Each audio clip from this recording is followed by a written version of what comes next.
Call to order the regular city council meeting for 28 March 2023. Madam Clerk, please call the roll. Councilmember Perkins, Here. Councilmember Rubio, Here. Councilmember Veros, Here. Vice Mayor Armstrong, Here. and Mayor Hudson is not with us this evening.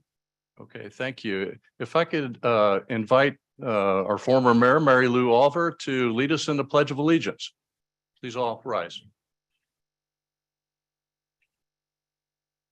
I pledge allegiance to the flag of the United States of America and to the republic for which it stands, one nation, under God, indivisible, with liberty and justice for all. Thank you. Please be seated. Thank you, Mary Lou. Welcome, mayors.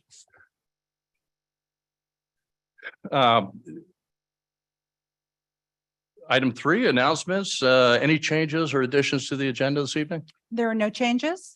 Okay, we'll move on to item 3.2. If you wish to speak under public comment or regarding an agenda item, please fill out a speaker card located in the back of the room and submit it to the city clerk. If you're participating remotely, click the raise your hand button on your computer or *9 on your telephone to request to speak when public comment is being taken on the agenda item. Item 3.3, board, committee, and commission meetings. A complete list of upcoming meetings may be found on the city's website at www.sanramon.ca.gov. Subscription service is available at the link for automatic meeting notification. Contact the city clerk with questions at 925-973-2539. We'll move on to item 4, public comment. At this time, the public is permitted to address the city council on items that are on the consent calendar, including requests to pull an item from the consent calendar and the reason why you wish to pull the item or items. Please note that the decision to remove the item from the consent calendar is strictly at the discretion of the city council. You may also address requests for future agenda items, any special presentation items under section 6 of tonight's agenda, which we have none, or items that are not on the agenda and are within the city council's jurisdiction. So at this time, public comment is opened. And do we have any speaker cards? No, but there is one hand raised. Okay, let's go ahead and take the call in. Call in user 1. Go ahead, call in user 1. Hi. Can you hear me? Yes, we can. Okay. First of all, I would like to acknowledge and also denounce the violence in our country that is unacceptable against white Christians, such as we witnessed in Nashville. And I also want to denounce that mental illness is not an excuse to murder people, no matter what race, no matter what religion, no matter what identity. Furthermore, I want to commend the city for lowering the flags today at half-mast on Bollinger Canyon to remember the 3 innocent 9-year-olds who were killed in Nashville, as well as the principal, the substitute teacher, and the janitor. They did nothing. The killer was a heartless demon. These people were indiscriminately killed out of hatred. It is really sad, and it is unacceptable. I also want to remember our mayor, who has been out, and despite that we haven't had any updates regarding his health, I want to send my best regards and my prayers for him for continued recovery. I also would like to ask the council to please consider pulling consent agenda 5.4 because I think the public is, at least me, for example, is a little bit confused about why you are ratifying an appointment of something that I did not see happening in any of the city agenda meaning I don't recall you guys have interviewed anyone, and now you're trying to appoint someone, and I'm not sure whom you have appointed and what's going on for the Architectural Review Board. So if you don't wish to pull that, please at least explain what that is about. Thank you. Okay, thank you. Do we have any other callers? Any written comment this evening? No written comments. Okay, then I'll close public comment at this time, and we'll move on to the consent calendar. We have a request from the public to pull item 5.4. Any discussion or any motion from the council? I move the motion. I'll second adopting 5.1 through 5.10. Okay, we have a motion, Councilmember Rose, and a second, Perkins. There we go.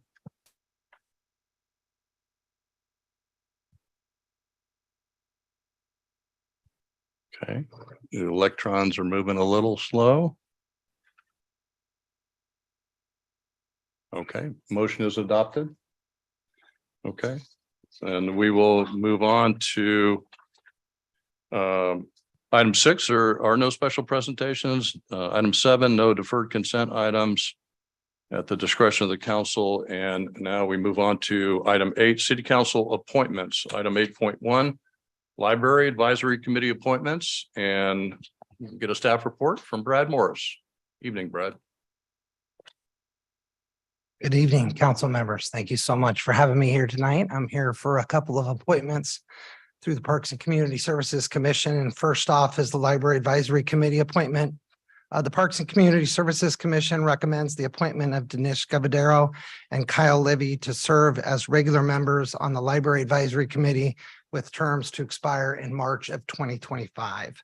The Library Advisory Committee consists of 7 regular members with 2 alternates, each serving terms of 2 years. The city clerk listed the vacancy on the city website and social media accounts soliciting applications. There are currently 4 vacancies consisting of 3 regular positions and 1 alternate position for the committee. A total of 6 applications were received for consideration. An ad hoc committee of the commission interviewed the applicants and recommended that Kyle Levy and Dinesh Govadera and Saad Ahmed serve as regular members with terms expiring in March 2025. Sid Ahmed has recently withdrew his interest to the Library Advisory Committee as he was recently selected to serve on the Innovation and Technology Advisory Committee. The Parks Community Services Commission approved this recommendation on March 8th and recommended that it be forwarded to the City Council for appointment. Okay, thank you, Brad. Any clarifying questions from the council for Brad? Okay. Well, I'll move the appointment of Dinesh Govindaro Okay. and Kyle Levy. And we have terms to expire in March 2025. Okay, thank you. Move Perkins, second, Rubio, any? Vice Mayor Armstrong, we do have a hand raised for public Okay. comment. Great. All right. Let's go ahead and open up public comment on this item. Call in user 1.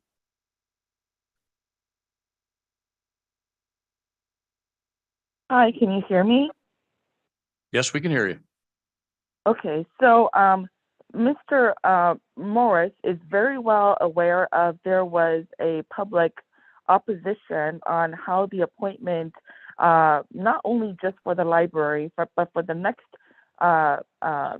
committees as well, including Arts Council and also Senior Advisory, because these are subcommittees already formed under a committee called Parks and Community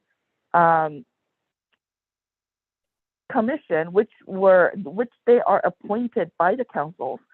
There are 7 members.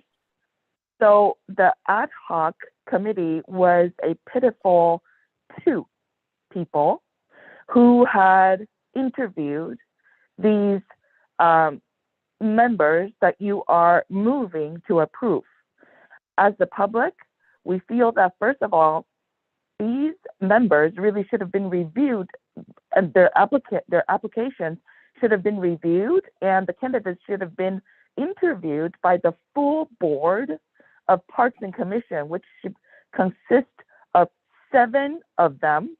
So then, by doing so, the public will be given proper notification through the agendized, through the proper Brown Act public meeting agenda process, so that we can participate in the interview process by having only 2 out of 7 members who had the privilege to vet the applicants and appoint them.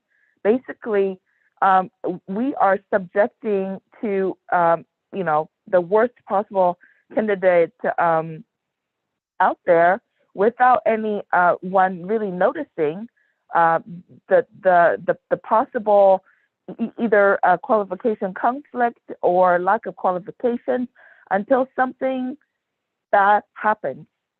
So we wish to ask the council member to please rectify this appointment procedure that took place, which really is not legal, because the power vested in the parks really doesn't have that authority to appoint another ad hoc by 2 members to interview these people. Not that these candidates are bad. This protest is not about the candidates at this time, but about the procedures that took place in appointing and interviewing these applicants. But of course, judging from how you reacted to the request to pull 5.4, I don't think my comment is going to be given any warranted attention anyways. So it's really a very sad state that you guys don't care. Okay, thank you for your time. Any other callers? We do. We have one more hand raised from Dinesh Govindaro. Okay, Dinesh, go ahead. Hey, thank you. Thanks, Council Vice Mayor Armstrong. I just wanted to thank the Parks and Community Services and the Parks and Community Services Commission and the council for appointing me. I am looking forward to serve another term on the Library Advisory Committee. So I just wanted to thank all of you again and appreciate the confidence and allowing me to serve on this committee. Okay, thank you. Any other comments? No. And I'll just say before we kind of do the full vote, this is the process we've been using since I've been on council for some of these committees to appoint the ad hoc committee. The commissions will review that. This is the 3rd time that these names have been considered. It's up here for council. The names and the applications are public information in the staff packet. I think we've all had adequate time to review them. And frankly, I've kind of watched both Dinesh and Kyle on they've been actively participating in Library Advisory Committee, and I think it's the right thing to have them continue to serve as regular members of that committee. So any other discussion or comments on this? Okay. All right, we will go ahead and vote. Okay, and that is approved 4-0. And it is time to move on now. I think you're probably still up, right, Brad? I believe I am. We're moving up to 8.2 Arts Advisory Committee appointments, and take it away. Yes, so next up is the Arts Advisory Committee. And the Parks and Community Services recommends the appointment of Shelley Berry, Benchikata, China Ro Chintapali, Mahuri Karnahan, and Naina Shastri to serve as regular members on the Arts Advisory Committee with terms to expire in March 2025.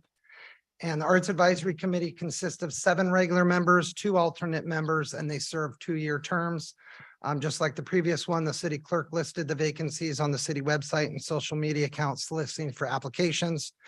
There are currently 4 vacancies consisting of 4 regular member positions on the committee, and a total of 6 applications were received for those consideration.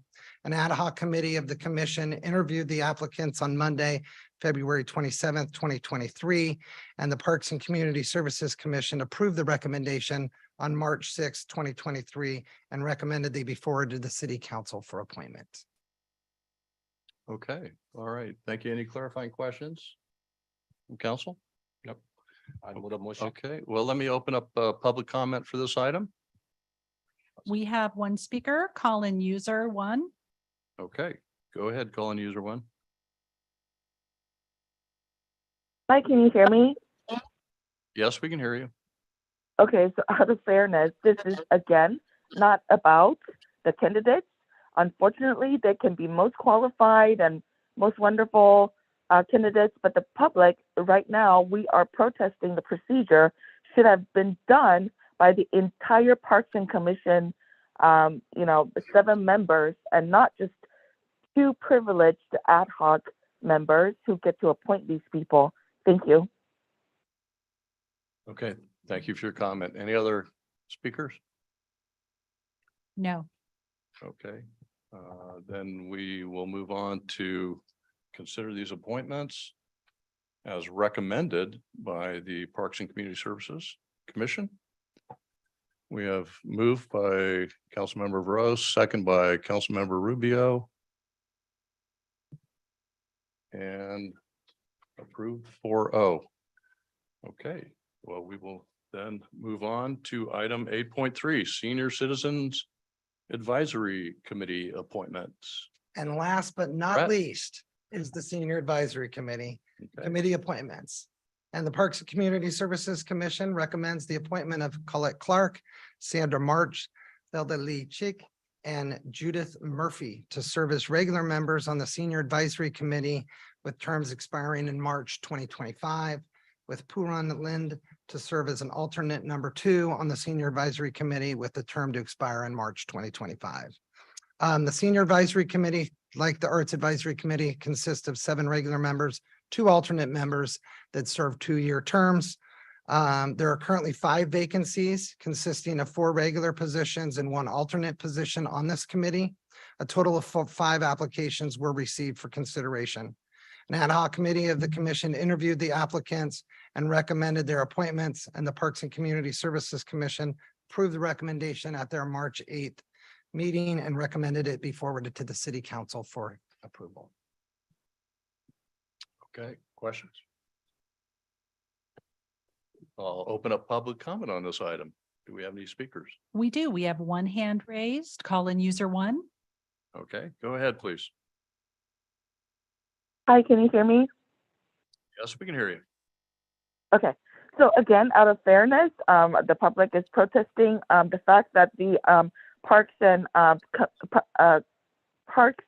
and Community Commissioners should have interviewed these candidates with their entire 7 members instead of appointing 2 privileged members, which is not even near,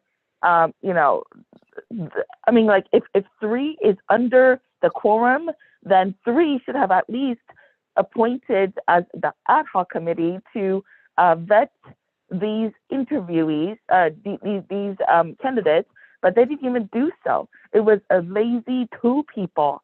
This is not acceptable. Please, in the future, have the entire 7 members call a proper public meeting to vet these these applications and to interview these candidates. Thank you. Thank you. Other comments? Okay, I'll close public comment on this item, and I'll just say I do respect the work of the ad hoc committee and the recommendation and the vote to move this forward from the Parks and Community Services Commission for the council to make these appointments. And I support it as listed. So can I get a motion to appoint Colette Clark, Sandra March, Velda Lee Chick, and Judith Murphy to serve as regular members on the Senior Citizens Advisory Committee with terms expiring March 2025, and Puran Lind to serve as alternate number 2 on the Senior Citizens Advisory Committee with term to expire in March of 2025. So who moved it? We moved to second, and you guys are way ahead of me. All right. We're voting. Who moved, who seconded? I don't see, okay. All right, that is also approved, 4-0. Thank you, Brad, for Thank you your very time. much, council members. Appreciate that and the hard work of the, those ad hoc committees and the commission for bringing this forward. Okay, at this time, we are moving on to, we have no unfinished business. We're going to move on to item 10, new business, and this is item 10.1, the Arts Advisory Committee Annual Report. And we've got an introduction by Adam Chow. You're up, Adam. All right, good evening. Evening. Thank you for having us here this evening. Tonight you'll be hearing the Arts Advisory Committee Annual Report for 2022. Well, we're almost done with March. We're a few months into 2023. You will also get to hear the goals for 2023 as they have a lot of good ones to continue as they are going. The Arts Advisory Committee has been doing some fantastic work in 2022. So we wanted to make sure that you did hear that information of what they've been doing, working with public art, working with our literary artists, our poet laureates. They've been doing a lot of work in regards to our visual and performing arts classes and providing feedback on the programs the Parks and Community Services is offering. In addition, they have done a lot of work in regards to the Doherty Station Community Arts Center that we are going to be opening up in July. And so the Arts Advisory Committee has played a key role in a lot of the things that we are going and doing in the arts. And so this evening, unfortunately, we do not have the chair, Nina Shastri, with us, but we are fortunate to have one of our members. It is Ranjini Ventukachari, who is going to be giving the presentation this evening. So, Ranjini. Okay, come on up. We've been looking forward to this. Thank you so much. Can everybody hear me? Yes. Yeah. Thank you so much for having me here, and I'm really excited to share the 2022 annual report for City Council on behalf of the Arts Advisory Committee. Just before I start, I want to give a little background on what the Art Advisory Committee does. The sole purpose of the Art Advisory Committee is to provide feedback and recommendation to the City of San Ramon on various art programs. We make recommendations to the Park and Community Service Commission and the staff on delivery of various cultural art programs, activities, services, and policies. We also support and promote cultural art programs in San Ramon and work with organizations involved in cultural art programs.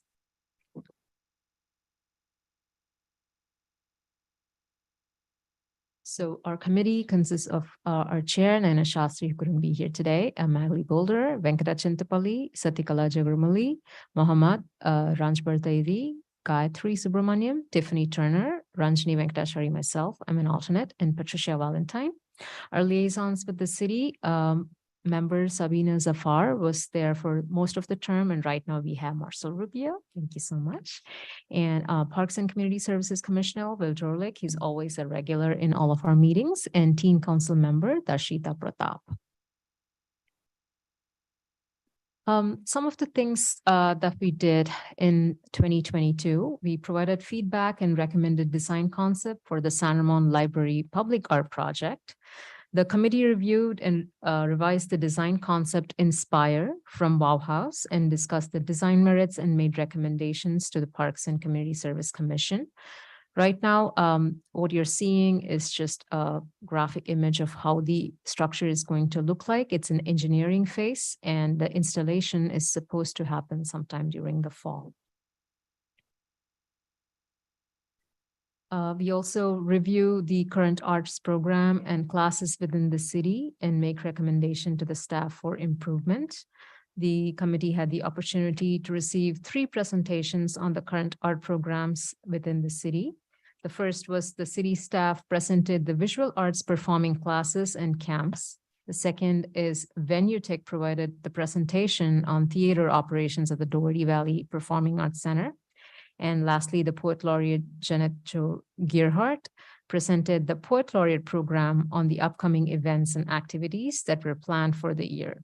And the Arts Advisory Committee provided feedback and recommendations on all 3 of the presentations. We also were really excited to go through a big portfolio of artists who submitted for the Art and Winds Festival and decided on Malti B. Lee as our poster artist for Art and Wind Festival. The commissioned artwork, which you can see, is by Malti B. Lee. The committee reviewed the artwork from 5 potential artists and ranked recommendation, and that was given to the staff. So the artwork you see here is for the Art and Win Festival. We also reviewed the art gallery, exhibit proposals, and selected exhibits for the Lindsay Driggs Brown Gallery, the El Costa Senior Center, and the Doherty Station Gallery, the City Hall Gallery, and San Ramon Library Gallery. So we reviewed a multimedia presentation depicting artwork from 64 artists and artist groups. The committee ranked each submission and provided feedback to the staff. 11 artist groups were selected to exhibit at the Lindsay Driggs Brown. And 11 artist groups were selected for the El Costa Senior Center. And 4 artists were selected to exhibit at the Doherty Station Community Center. 6 artist groups were selected to exhibit at the City Hall and 5 at the San Ramon Library. As part of the Arts Commission, we also review public art proposals from private developments and make recommendations for acceptance to the Planning Commission. It is within the purview of the committee to make recommendations to the Planning Commission on public art proposals. The Art Advisory Committee did receive one for the Bishop Ranch 6, and we had submitted some recommendations for the public art project for the same, for the Summer Hill Homes. Do you have a picture of that in here? Unfortunately, no, but it's a very nice jack rabbit. It's very whimsical. And this year, we did review cultural growth applications and recommended grant amount to the staff. We received 3 applications from Kala Siddhi Dance Festival, Hansama Korean Showcase, and Love for Piano Recital.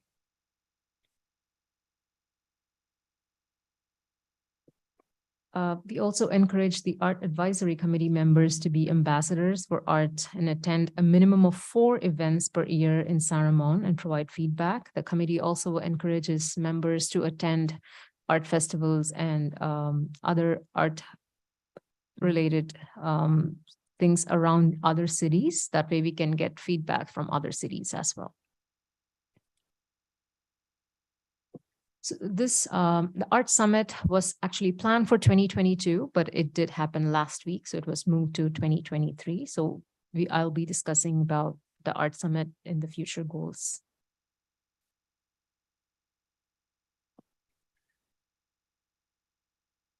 We also had a wonderful temporary art project program called Picture This.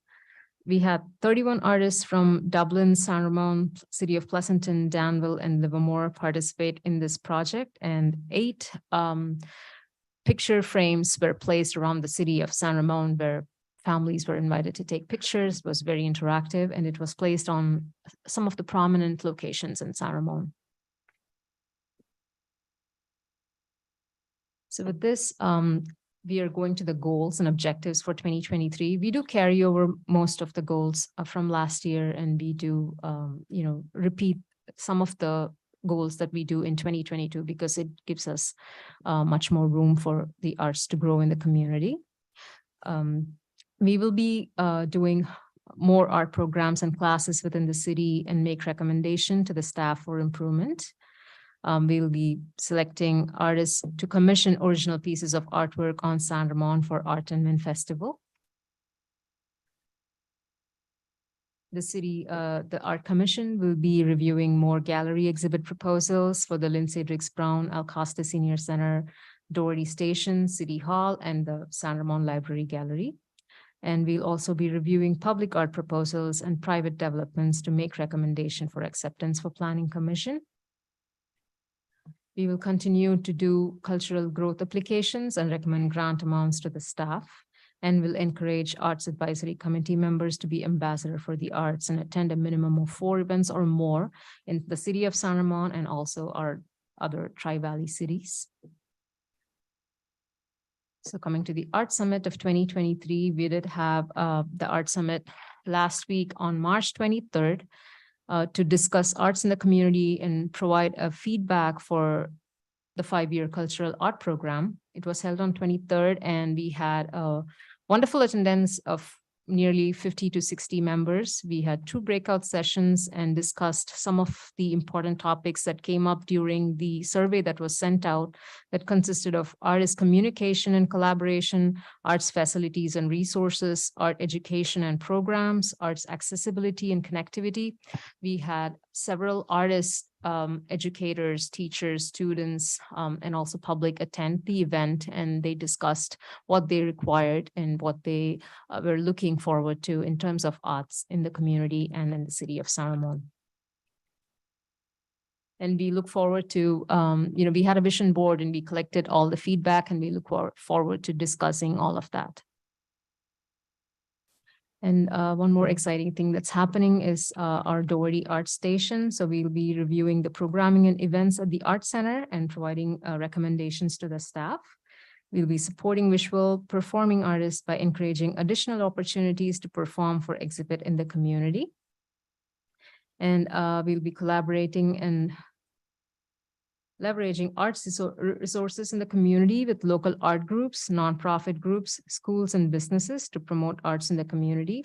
We want to collaborate with organizations in Dublin City and also Pleasanton and Livermore. That way we can leverage their resources as well.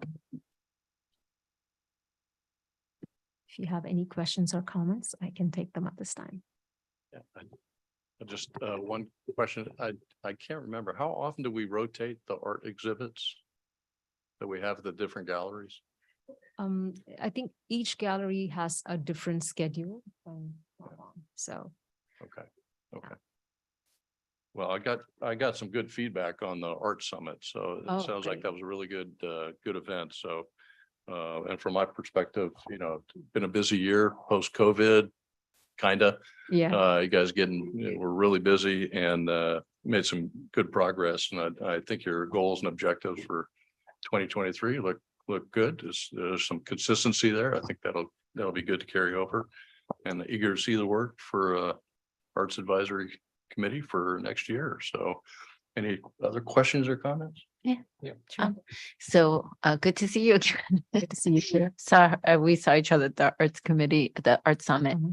So what I wanted to just ask is so are there programs in place to say work with students who maybe are dealing with disabilities, because as you know, art can be a really wonderful way to help young people with disabilities be able to kind of channel some of the things that they have to contend with. So I was just wondering if you had anything in place for that.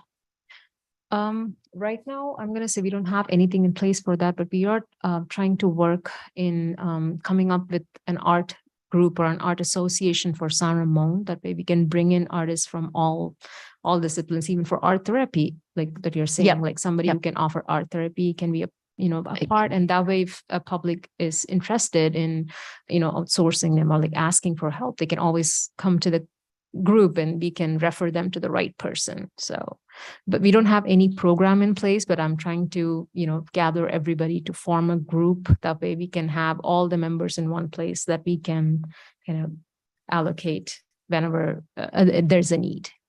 Sure. So feel free to reach out to me. Definitely. I know a lot of people involved in disability advocacy. I am myself, but I know a lot of people because of that. So I can certainly connect you with people who will help you implement that.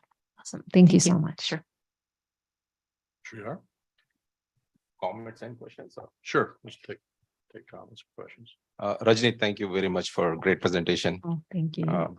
And you stepped into the shoes of Nayana Shastri when she's not available, but that's fantastic. So definitely arts and culture, that's very key for it plays very important role in our community development, especially the youth as well as for the seniors. I do see that your committee is playing very important role with youth. You're planning the programs. So do we have any plans that we are working with the seniors? As far as I know, I'm not familiar with, working with the seniors, but maybe that's something that we can definitely think about once Doherty Art Center is coming up. So we can have, programs related to youth, program related to seniors. I think that would be something. Yeah, that will be think that- great. yeah.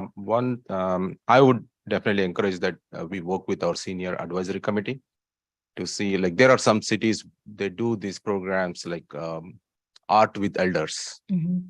right? So we can use something like that. So we can include our youth with seniors, so they get good life experiences. So that's one thing I would like to definitely see.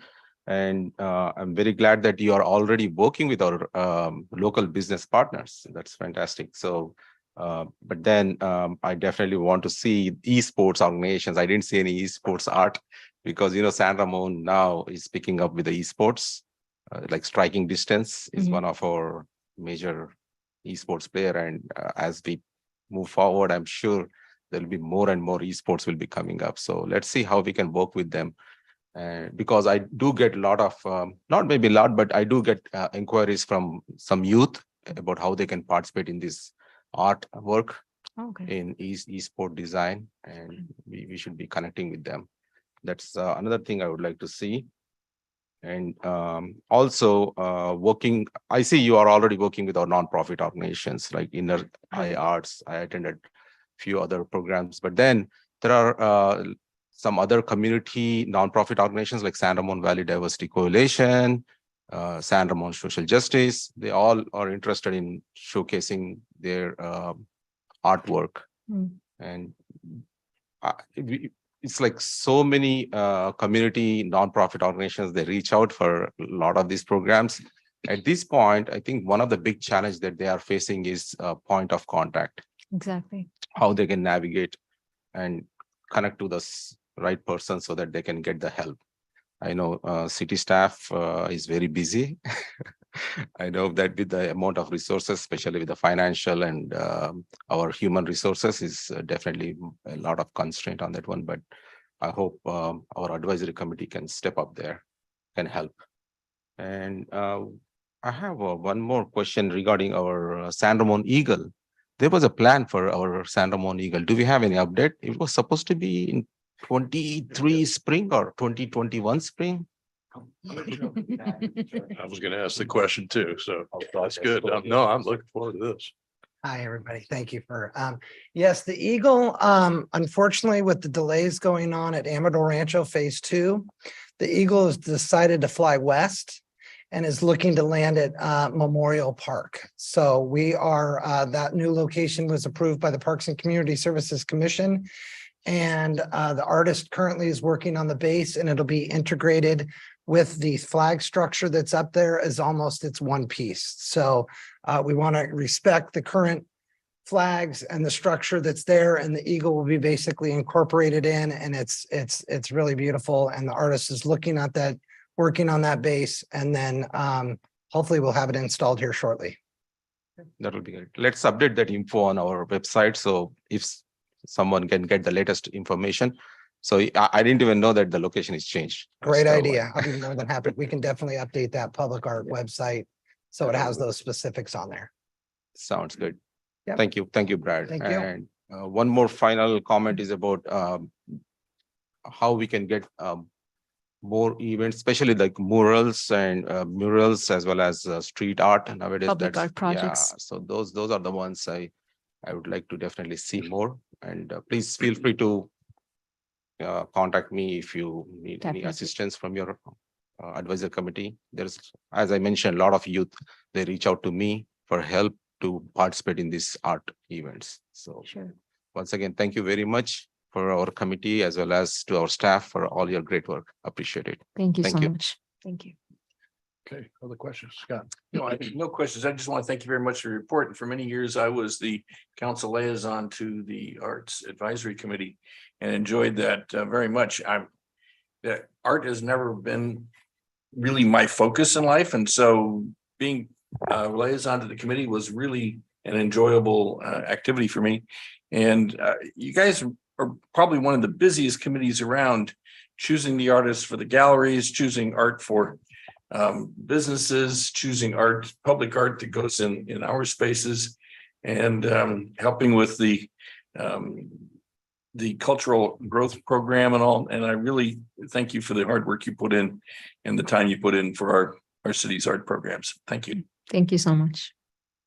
Okay, if there's no other questions or comments, let me open it up for public comment.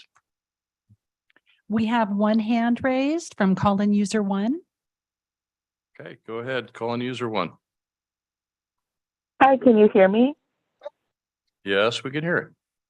Okay, first of all, I've been regularly attending the public meetings called for this committee. I want to thank all the hard work that this committee has done, including to Mr. Chow, who always provides a very detailed and insightful staff report. I am very pleased to actually see that this committee has been acting as a impartial committee that offers opportunities for all, because this committee is very well represented by the diversity of our community. So when I went to their meetings, I was able to see a very wide spectrum of perspectives on their interpretations of, what art should be, and they put in their commitment to provide equal opportunities to everyone. So I was a little bit confused when I heard Councilmember V. Rose said that a lot of nonprofits reach out to him for opportunities. I find that a little bit hard to believe. Nonprofits specialize in knowing how to take advantage of free things that they can take from the public, paid for by taxpayers. So for them to reach out to him, and then for him to have to use a public meeting to then say, oh, you guys didn't do this, or perhaps I can hook you guys up, sounds so disingenuous. He could have already done that privately instead of waited till today to do so, to hook them up, quote unquote. And also the opportunities that were provided through the art gallery exhibition, and also various vetting of public art pieces, were very well, notified to the entire public. So for these extremely resourceful nonprofits to not know how to navigate those opportunities is so disingenuous. I really would like to have this committee to continue to remain impartial and not be affected by activists at Councilmember Rubio. Please do not bring in politics to art. Art really should be an equal opportunity for everyone, and not just for people who know how to dial your number. I don't even know how to dial your number, but obviously political advocates know your number, while a taxpayer who can vote for you like me don't know your number. Obviously, nonprofits know how to dial a number to Councilmember V. Rose. I don't even know how to dial his number as a taxpayer. So please, Thank you. Please start, wrap it up, please. Oh, good. Are you finished? Okay. All right. Any other members of the public wish to speak on this? No. Okay, well, thank you again. We accept your report. There's no council action required on this item. So thank you again. And we look forward to more good work in the coming year. Thank you so much. Thank you, everybody. Okay. All right. At this point, we will move on to item 10.2. This is a resolution 2023, next in line, establishing fees and charges for various municipal services for fiscal year 2023 and 2024, and repealing resolution number 2022-058. And Joan, you are up. Your time to shine. Here you go. Oh, no, don't say that. Pressure's on. The pressure is on. Well, I'm going to keep this short and sweet. So good evening, everyone. And before you this evening is the annual update to the city's schedule of fees and charges as listed on the staff report from each of the departments. Staff annually reviews the fees and charges as part of the overall budget process and makes recommendations related to the fees and charges to the City Council. This item was presented to the Finance Committee on March 6th of 2023, and the committee did not recommend any changes to the fees and charges. We have a presentation for you this evening of this year's changes, and staff is here to present on the various fees that are being proposed for each of the departments. And so the first one up this evening is general government, and we have Kelly Sessions here. All right. Thank you, John. Kelly, you're up.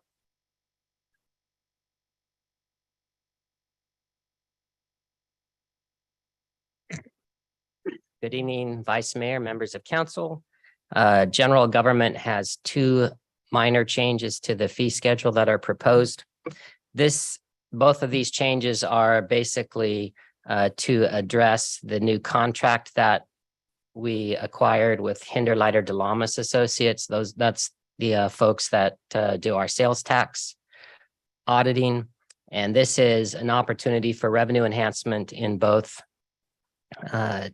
transit occupancy tax, short-term rentals, and also just credit card processing. So with that new contract, part of the contract requires that we increase our credit card convenience fee from 2.88% to 2.9%, rounding up, and then also introducing a $2 minimum per charge. And then secondly, electronic checks, if someone chooses to pay with an electronic check, we are instituting a $1.25 per transaction. These are required by the contract, and so if they don't get paid, then the city pays it. So we should pass along that convenience fee to the public. That's Okay. it for me. Any questions on that? Okay, thank you. Looks like Vance will be up next. All right. Hi, Vance. Good evening, Vance Phillips with the Community Development Department.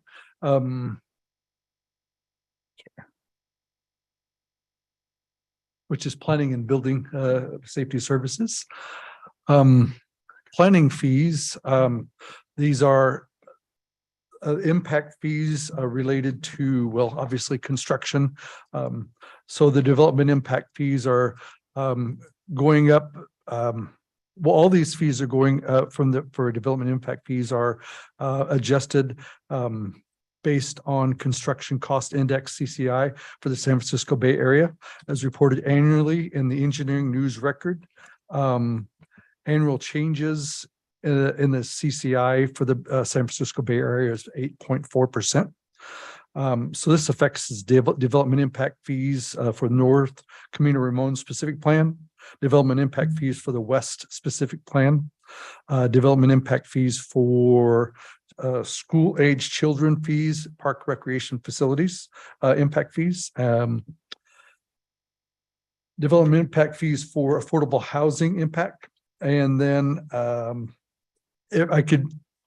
if you would like, I can go into each one, but they were 8.4% for San Francisco Bay Area, and also a CPI related to U.S. Bureau of Labor Statistics as a San Francisco Bay Area impact of 3.57%. Some of the fees are minor. So in the residential for the North Camino Ramon, the fee was up $48.49 per unit. Related to the West Side specific impact fee, West Side specific plan, sorry, the non-residential fees were up 0.0 or 2 cents. I'm sorry about that, square foot, and residential is up 22.92 per unit. So these are minor fees related to the increases. I realize they are fees, but they were minor compared to in some cases. The school age child care fee, senior family dwelling units went up $87.02 a fee, and multifamily $46.89. Hotel and retail are 3 cents a square foot, and industrials 0.2 cents a square foot.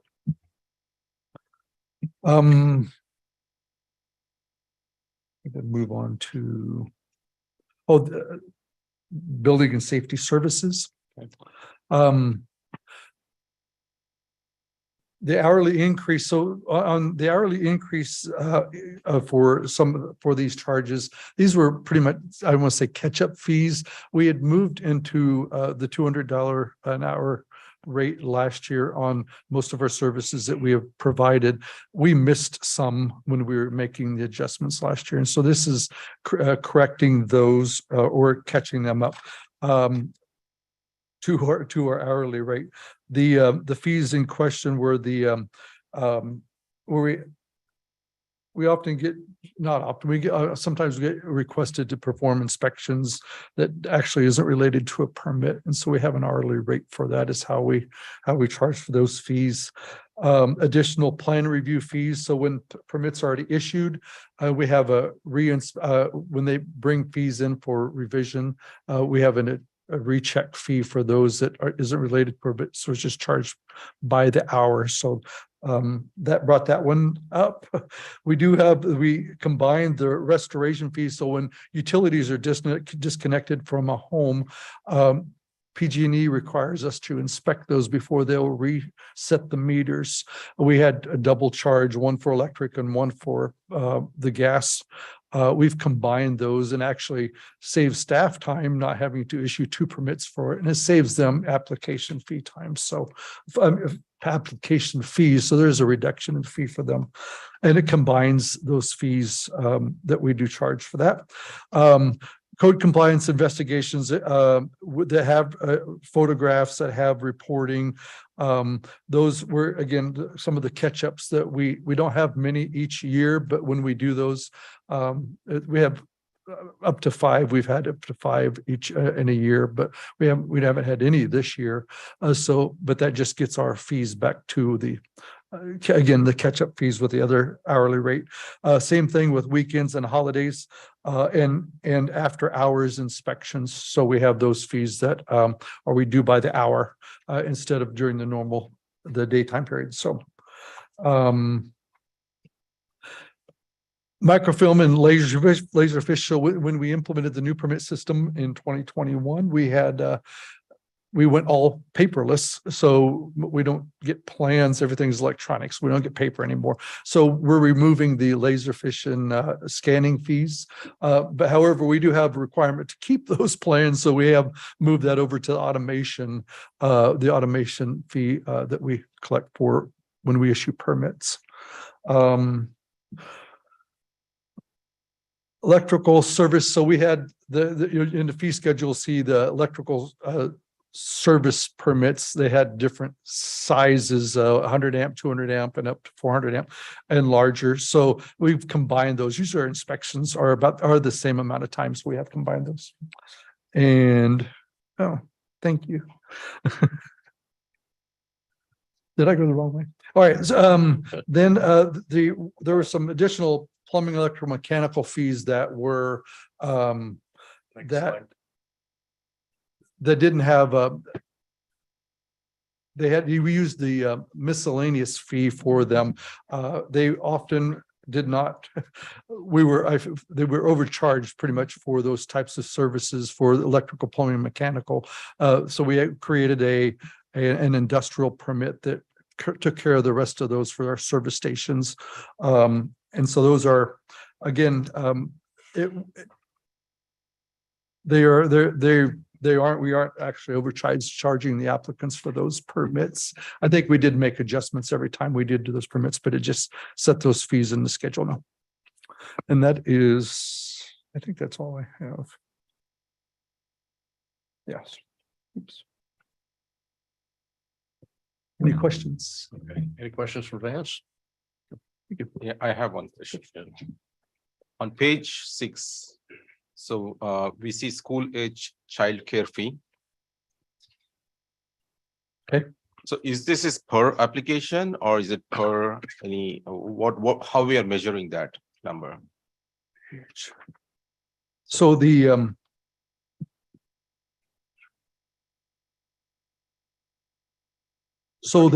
that's not per applications, that's for new square footage for new structures and additions. So those are charged based on square footage for those commercial and residential applications. That's good. But it's not for every permit or in every applications for the new, for new additions and new structures. Thanks, Vince. That's the total you expect to recover during the year, the 35,000. Yes, that, and on this slide, those are the amounts that we expect per, extra amounts that this fee will collect. Thank you. That's my question. Okay, thank you, Vance.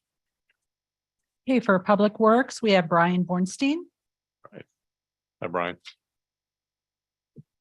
Good evening, Vice Mayor, Council. I'll be going over the Public Works updates, fee changes for this year. Let's see, we're going to start with engineering services. First one is subdivision preliminary development review fee. That is basically a fee where we review plans, studies, reports, things like that. Current hourly is 200 an hour. Proposed fee is 220. We for full cost recovery, we would like to increase it. We looked at 10 other surrounding cities and it averages between 151 and 300 an hour. And the average is actually 221. So we're pretty close to right on with the average.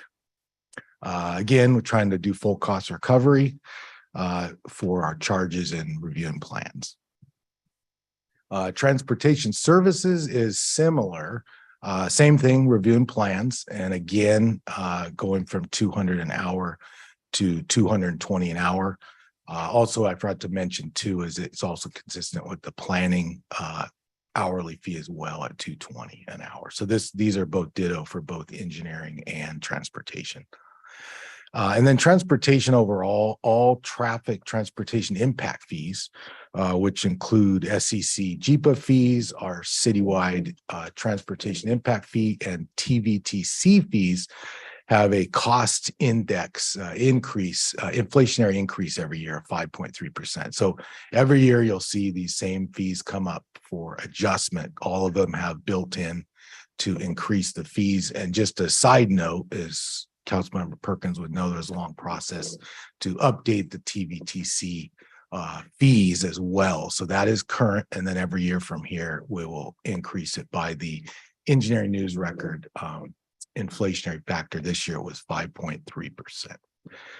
Rolling into public services, we have some smaller fees, just staffing rates for field, overtime, other miscellaneous services, call outs, trees down, things like that.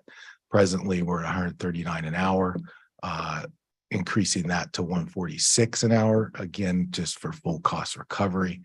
And then also other field staff at different hourly rates at 119 an hour, increased to 126, and 144 an hour to 153. So also some smaller increases just to be fully cost recoverable when we go out for services. And then a smaller one to finish off is just sports field mowing. Occasionally there are events that require a little tighter mowing, if you will, or shorter grass. And that there's a charge on that, obviously, to do a little bit more mowing to prepare for that. So anyway, that wraps up public work. So if you guys have any questions, and I'll be glad to answer. Any questions for Brian? I have one question. So here we mentioned that construction cost index is by 5.3%. And then maybe it's pretty closely rounded, but are we able to make sure that we are recouping all our employee charges that we are spending on this one, or do we have a model which shows us we are able to recoup all the charges that our employees getting billed? Yes, I guess to answer the question, we are increasing the hourly rate in a number of categories. Now, the transportation fees is something different that we collect for impact, which ties to building projects or improvements, infrastructure. So to answer the question, yes, that's why we're increasing a lot of our fees that we're proposing to be fully cost recoverable. And then the 5.3% increase for construction cost is getting enough funding in from impacts from development to actually pay for that infrastructure that we have in the list. And every program has different infrastructure. The SCC JIPA has its list of projects. TVTC has its list of projects. The TIF has our city projects. So all those have their own entities and projects. And that's why we increase the rate every year to kind of keep up with the construction costs. Sounds good. Thank you. Sure. Thank you, Brian. Right. Okay. I'll fast next? forward. I think police does not have any charges this year. Yeah, So I'm no gonna changes. fast forward, I think, to Brad here.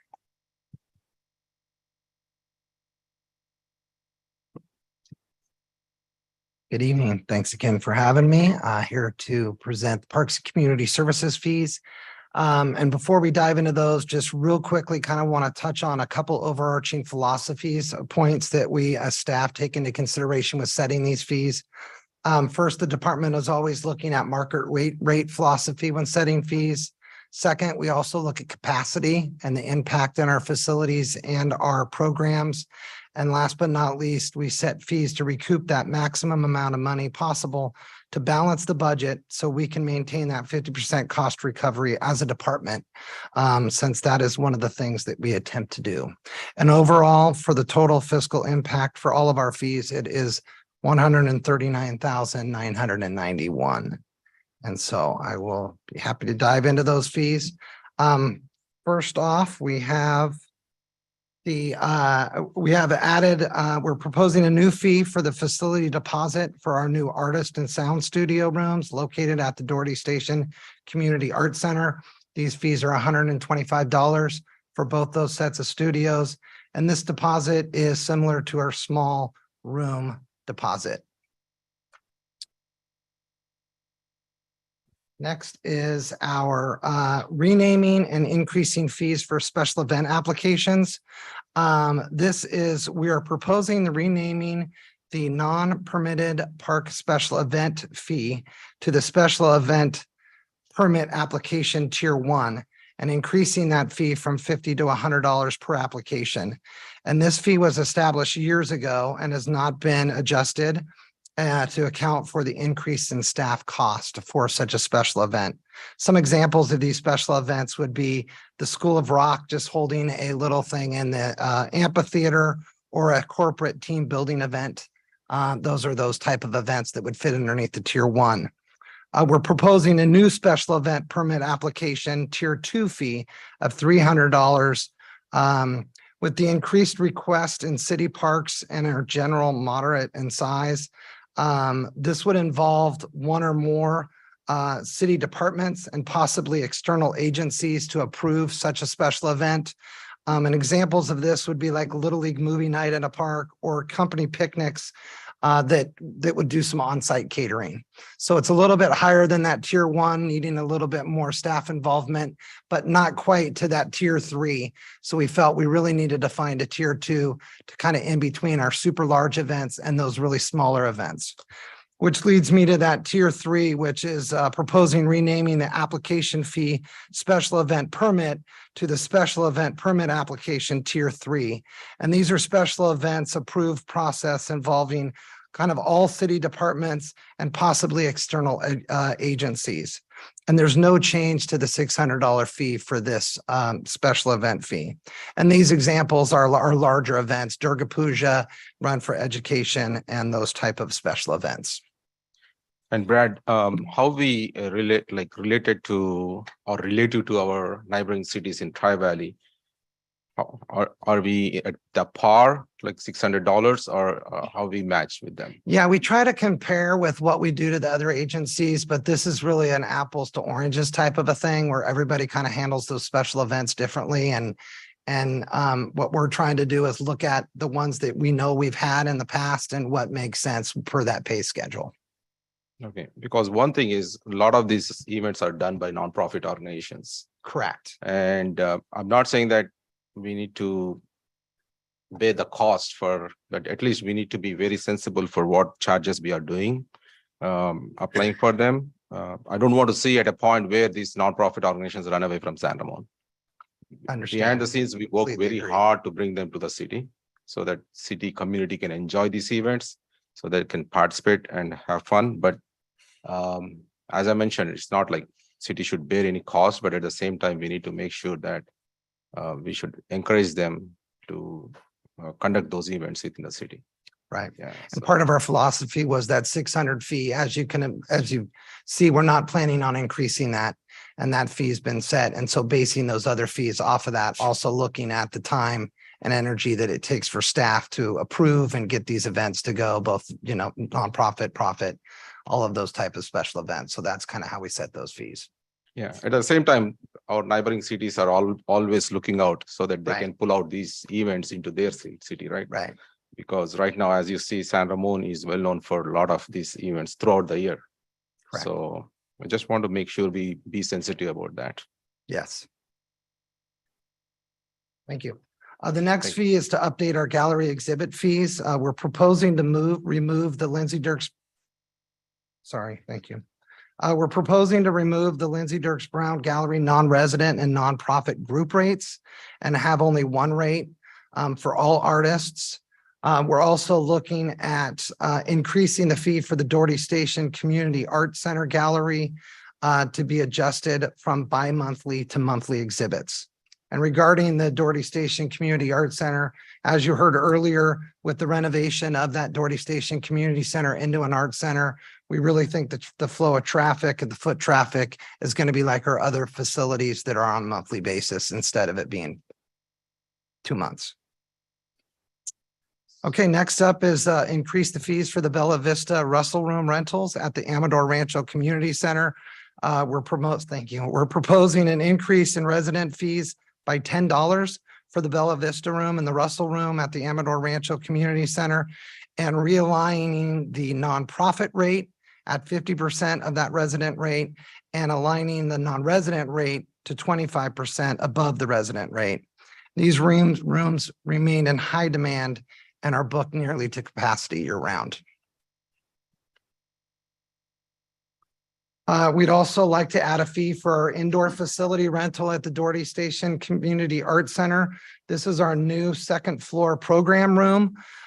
These fees that we're recommending are equivalent to this West Meeting Room, which is a similar size and will kind of meet the needs of the community in the same way. So we felt it makes sense that those fees are the same. The next would be to add a fee for indoor facility rentals of the Doherty Station Community Art Center Artist and Sound Studios. We're proposing a new market-based fee for the artist studios. This is comparable to studios with similar amenities, as well as we're proposing a new fee for the sound studios. And those fees are listed. We're also proposing a increased hourly field rental rate for our grass field only for $1. This recommendation reflects the previously endorsed 8-year plan to increase those hourly field rental rates. This is beneficial to both the the city staff, our field user groups, and the city. It sets those prices for 8 years out so everybody can plan accordingly as those fees come online. And Brad, I know you always make sure you communicate this with our field users, but just Yes. to make sure. Yes, done. they are aware, All right, okay, perfect. and this is really to help them. So as they annually go through their budgets, they know what those expenses are and what to set those fees are for their participants. Yes, so we'll make sure they know. Thank you. Perfect. Thank you. Thank you. Next is to increase the hourly rental fees for fitness permits, tournament fees, special events, field lights, synthetic fields, sand volleyball courts, storage facilities, and batting cages. We're proposing to increase these fees by 6% or rounding up to the next $1. The proposed increase will help keep pace with the required maintenance costs associated with these facilities.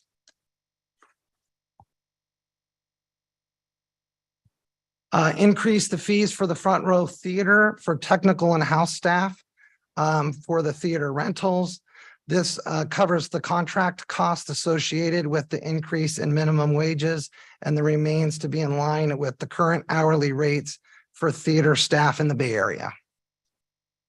And also on that point, if any event organizers, if they cannot meet their revenue goals, we have help for them through the grant, right? We sure do. We have the Cultural Growth Fund where if people are interested in putting on a performance it will help cover those hard costs if they're not able to generate the revenue they anticipated through ticket sales. Fantastic. That helps to encourage our new artists. So It does. It helps bring out those new artists. Exactly. So, thank you. and that would be covered in there.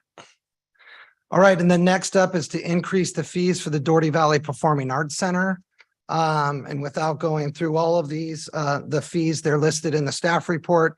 But due to the results of the local theater rental survey that we do, there continues to be a growth in demand, and staff is recommending the 6% increase to base the rates off of, and this is equivalent to the October 2022 San Francisco CIP.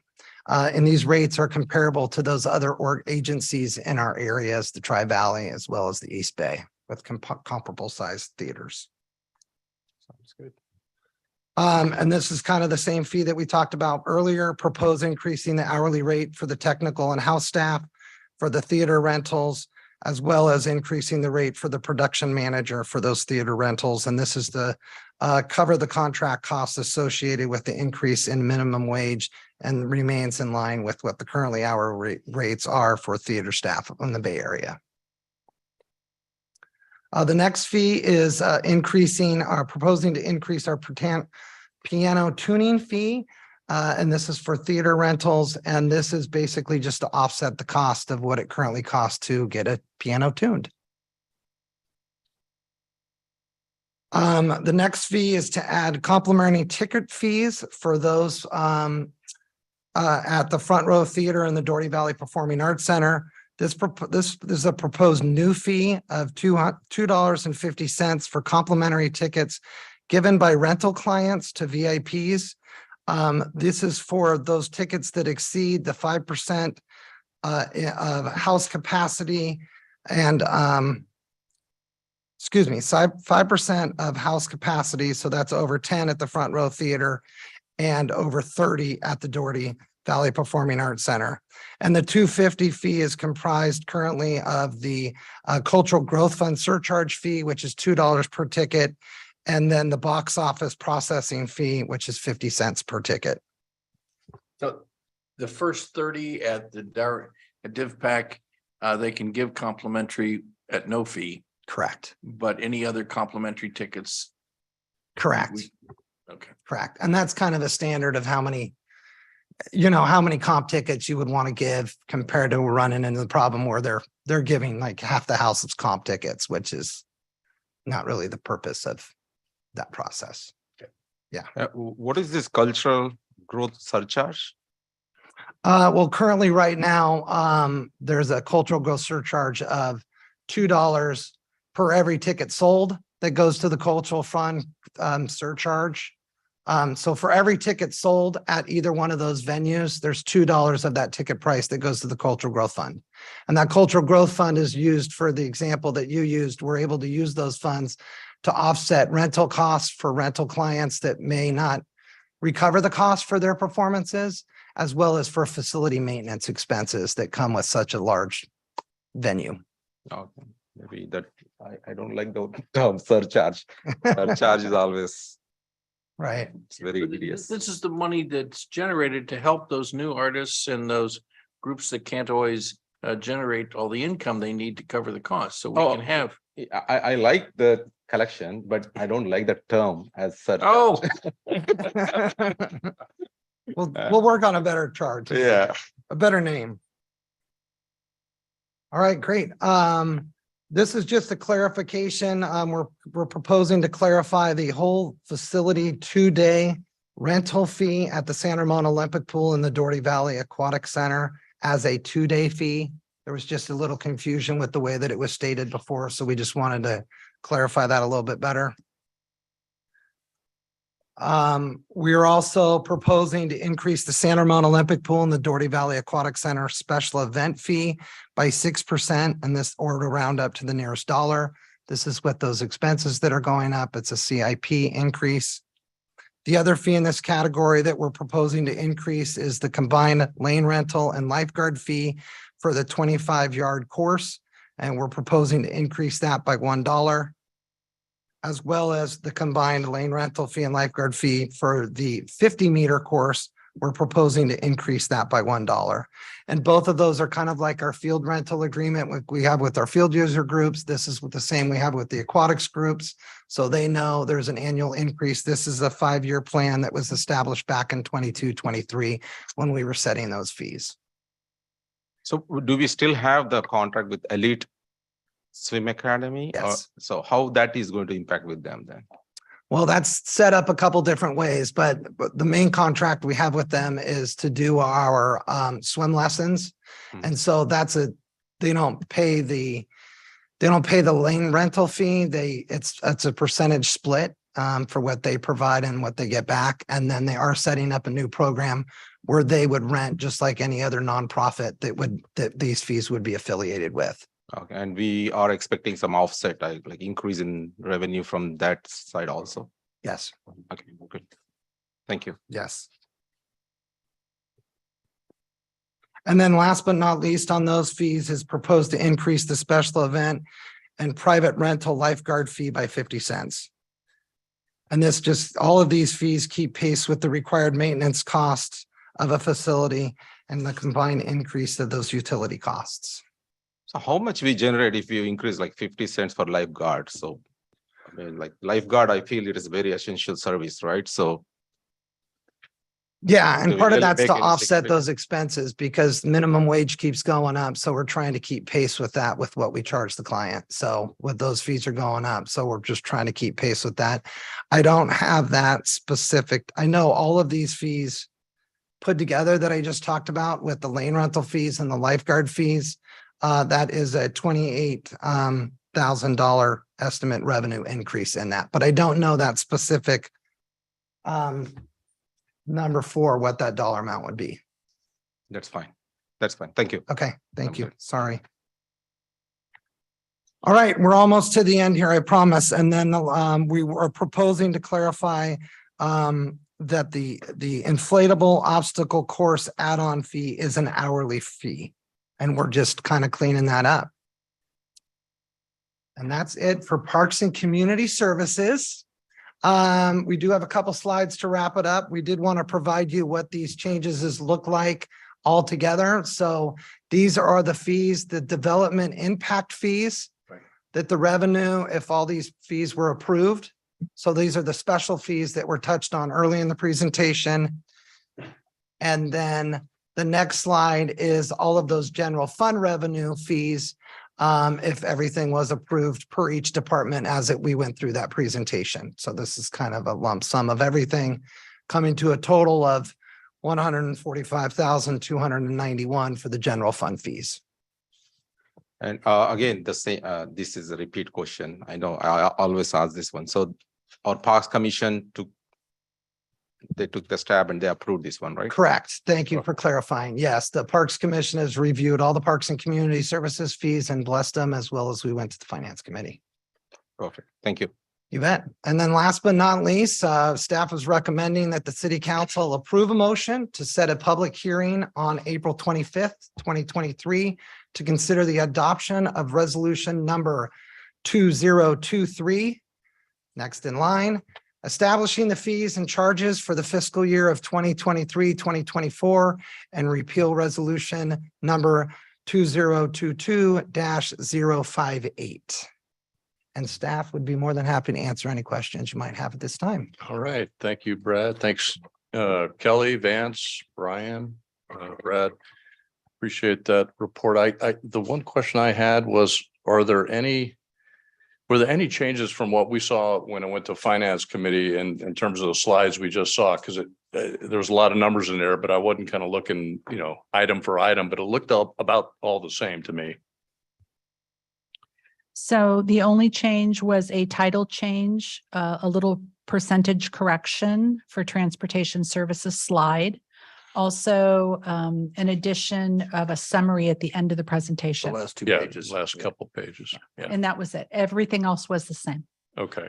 And it was very helpful in the staff packet, the portion that has kind of the green, no change, blue, these are the changes. That's very helpful to highlight exactly where all these things are in the fee schedule. Any other questions or clarifying? No, Clarifying questions or comments? got my questions at the finance committee. At Finance, yeah. Okay. All right, well, let's open it up for public comment and then we'll go on for considering the next step on this item. Okay, we've received one speaker card from Susie Ferris Inderkum. Okay, Yeah, and thank you, Joan. My question was answered, and the other question that I did have, I will submit in writing. Thank you. okay. Thank you. right. We also have two hands raised. The first one is from Jim Blickenstaff. Okay, Jim, go ahead. Thank you. Just briefly, I wanted to mention something that's embedded in the fee structure that I find somewhat punitive. And it's a fee for appealing a planning commission decision to the city council. I compared this to Danville and their fee is $300 to appeal, as far as I could tell. And the fee for the city of San Ramon is $2,500 for residents to appeal the decision from the planning commission. That seems punitive to me. And I'd like the city to look at that with the idea of making a residential appeal more conducive to the budgets of the residents. To lump this in with the appeal of the developer and other entities that have vested interest is really unfair to the residents. So, for example, if a developer has a project and he can make $4 to $7 million on it, an appeal fee of $2,500 is nothing to them. They will do that all day long. But if the residents have a problem and they need the council to understand it, then that's punitive for the residents. And I think it's extremely high for a city like San Ramon. Like I said, I noticed that Danville's was only $300. So I like the city to pay special attention to this fee and make it more friendly to the kind of commentary you need from your residents in terms of engagement with your citizens and the people who voted for you. So I'd say let's take a close look at that and make it more acceptable to a resident's budget that is in keeping with the openness and connectivity between the city and the people it serves. Thank you. Thank you, Jim. Next, we have call-in user 2. Okay, go ahead. Call in user 2. Hi, can you hear me? Yes, we can hear you. I would appreciate it if you guys would just tell me how much time I have left instead of just muting me without allowing me to speak, everything that I have planned out to share with you. So number one, I have sat through a finance committee that had details of all these fees, and I have made recommendations because I feel that our staff are very ginger in recommending even, the increase, which is extremely slight, at that meeting. And I have suggested what should be a fair and an amount that reflects our current inflationary situation. But unfortunately, it doesn't seem like, they really cared.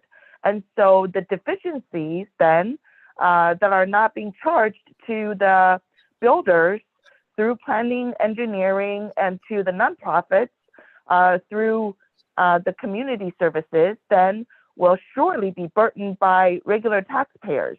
I know you guys have plans to, get a measure of sorts on the next election ballot. So if passes, I will be paying even higher sales taxes. This is really abominable. You basically are making this city a communist city where everyone who have no power get to pay everything you in power want to do. The nonprofits are not poor. They're often backed and funded by extremely wealthy individuals who don't want to pay taxes. So they hire an attorney and have these nonprofits that, basically is their money that they can put in those funds without paying taxes. So they're not poor. I was very disgusted to hear council member Veros to speak on their behalf. All those fees that are currently listed should have been raised $10 to $15 per hour more. And all the police services really should have been adjusted upwards by $20.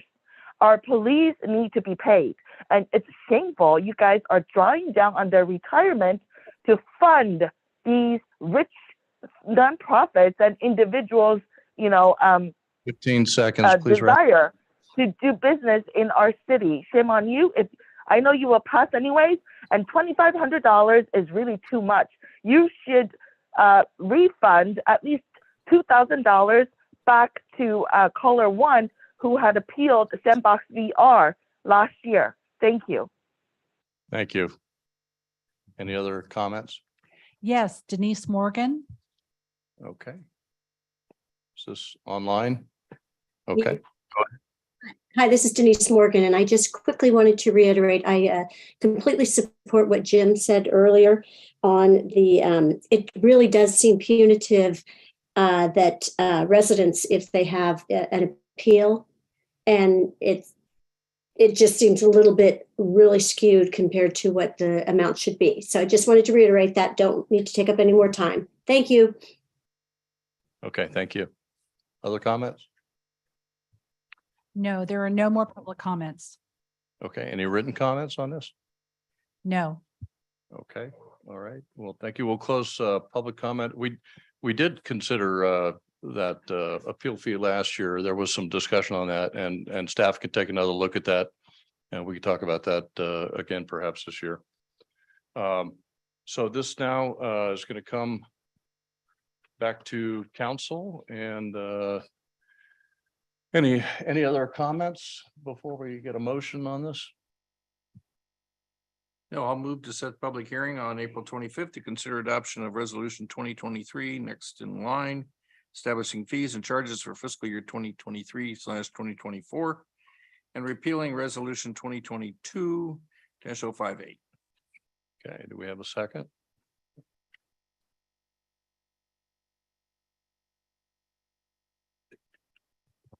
Second, Councilmember Veros.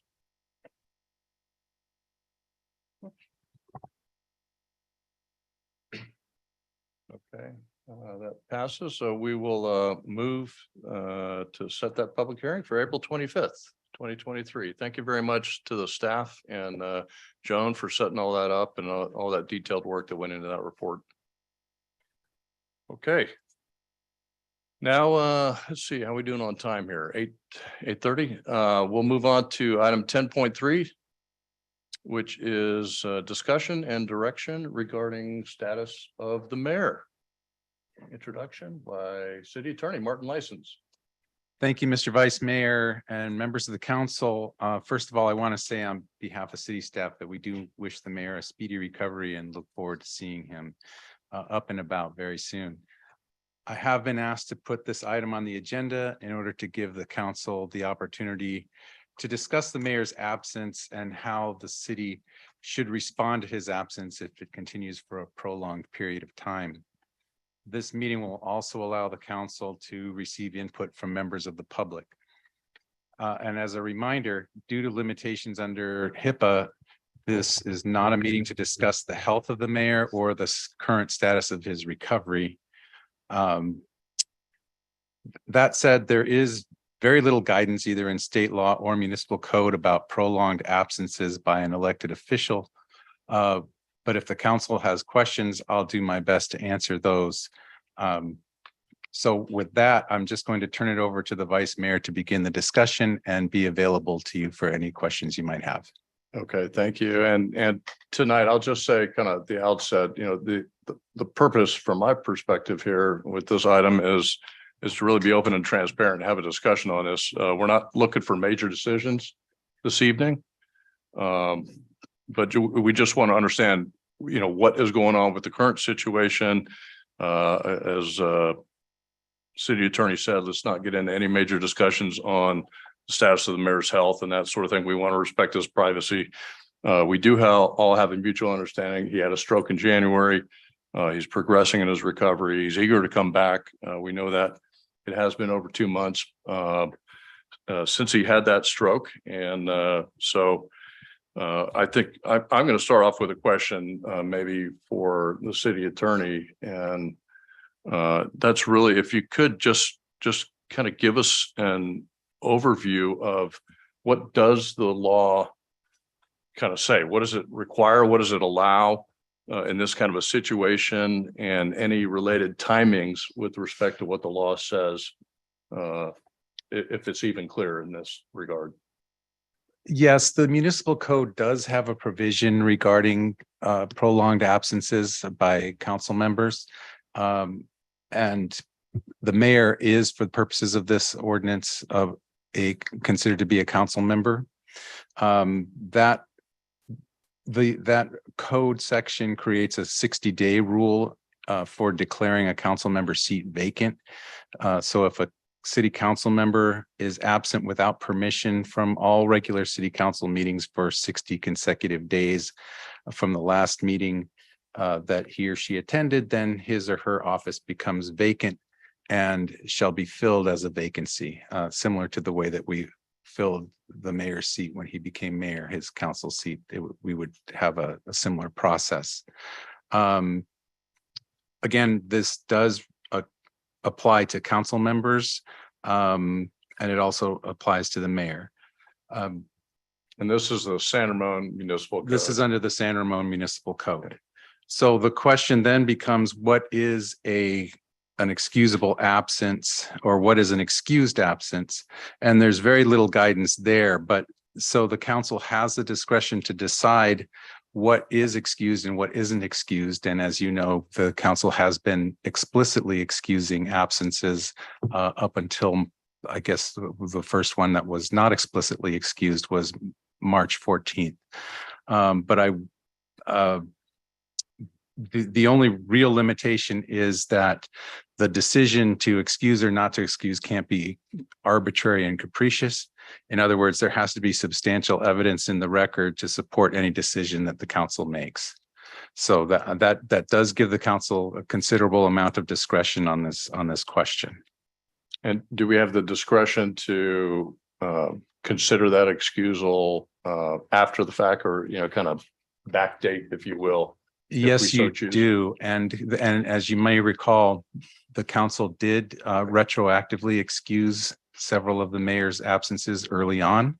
And that on March 14th and at this meeting so far, the council has not excused explicitly the mayor's absence. However, I would stress that there shouldn't be much read into that inaction, because eventually the council is going to have to make a determination about excused or unexcused when and if there's some decision to be made about declaring the seat vacant.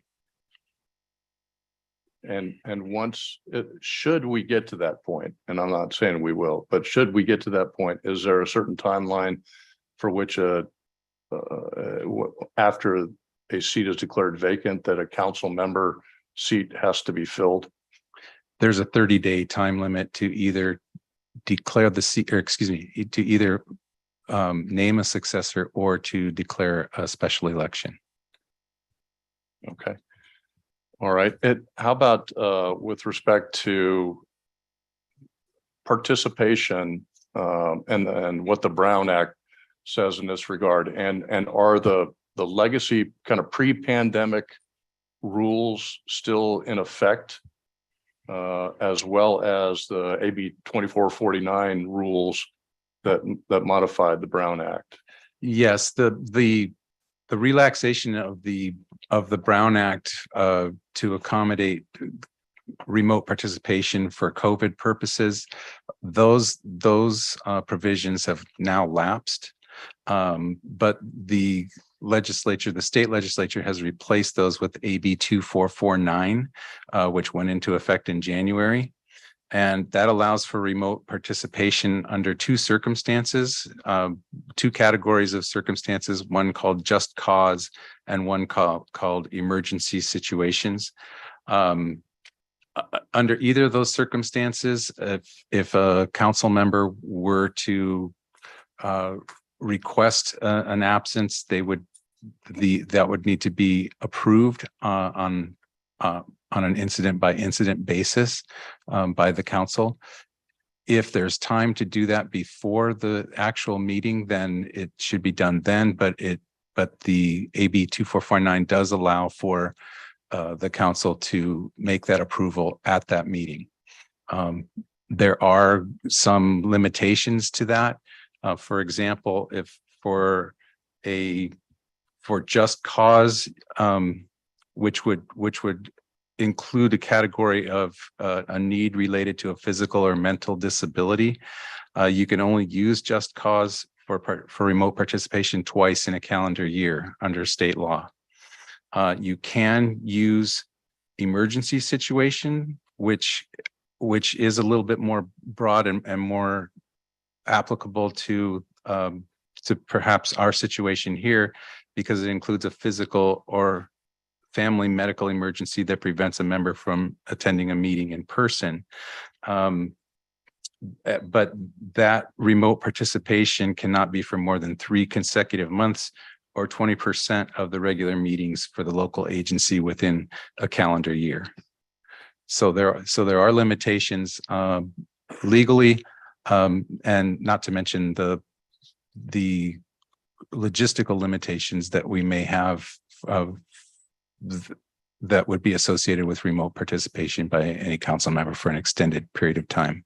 Okay, and I got that for the AB 2449, but what about kind of the pre-COVID rules, you know, that used to allow, say someone's on a trip, we could put it on the agenda where that person is going to be absent, you know, the quorum's meeting in person, but the individual could participate remotely. It just has to be on the agenda. How's that? Is that still in effect as well? It is still in effect, but I don't see a way to apply that here, because under those circumstances, the remotely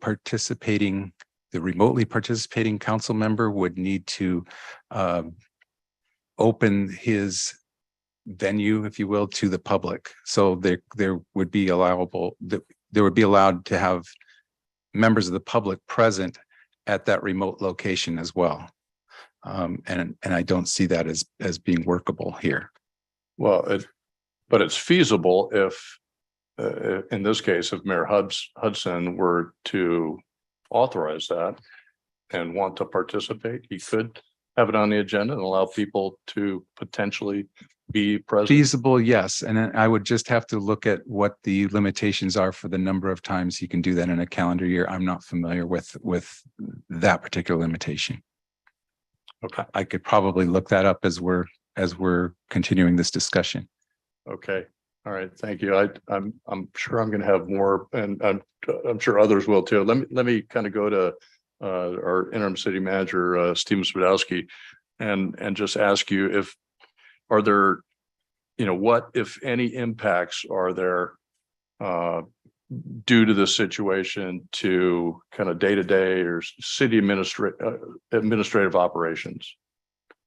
Thank you, Vice Mayor. I think the short answer to that is there have been no impacts to the day-to-day operations from a city staff standpoint. Okay. All right. All right. So let me open it up to council member for clarifying questions. We're going to go to public comment here in a moment, and then we'll kind of get into a more robust discussion about this. Any questions for city attorney? Public comment. Okay. All right, then at this time, I'd like to open up public comment and on this item. And we have any speaker cards? We've received 5 speaker cards. Okay. The first is from Susie Ferris Indercom. Sure. I'm sorry, I didn't hear that. Which one was last? She requested to go last. Okay, next speaker. Mary Lou Oliver. Okay.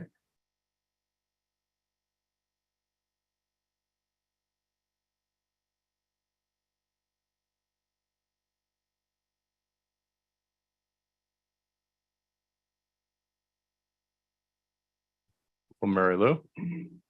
I can almost see over this to see you. Good evening, Vice Mayor Armstrong and Council. Thank you for letting me speak this evening.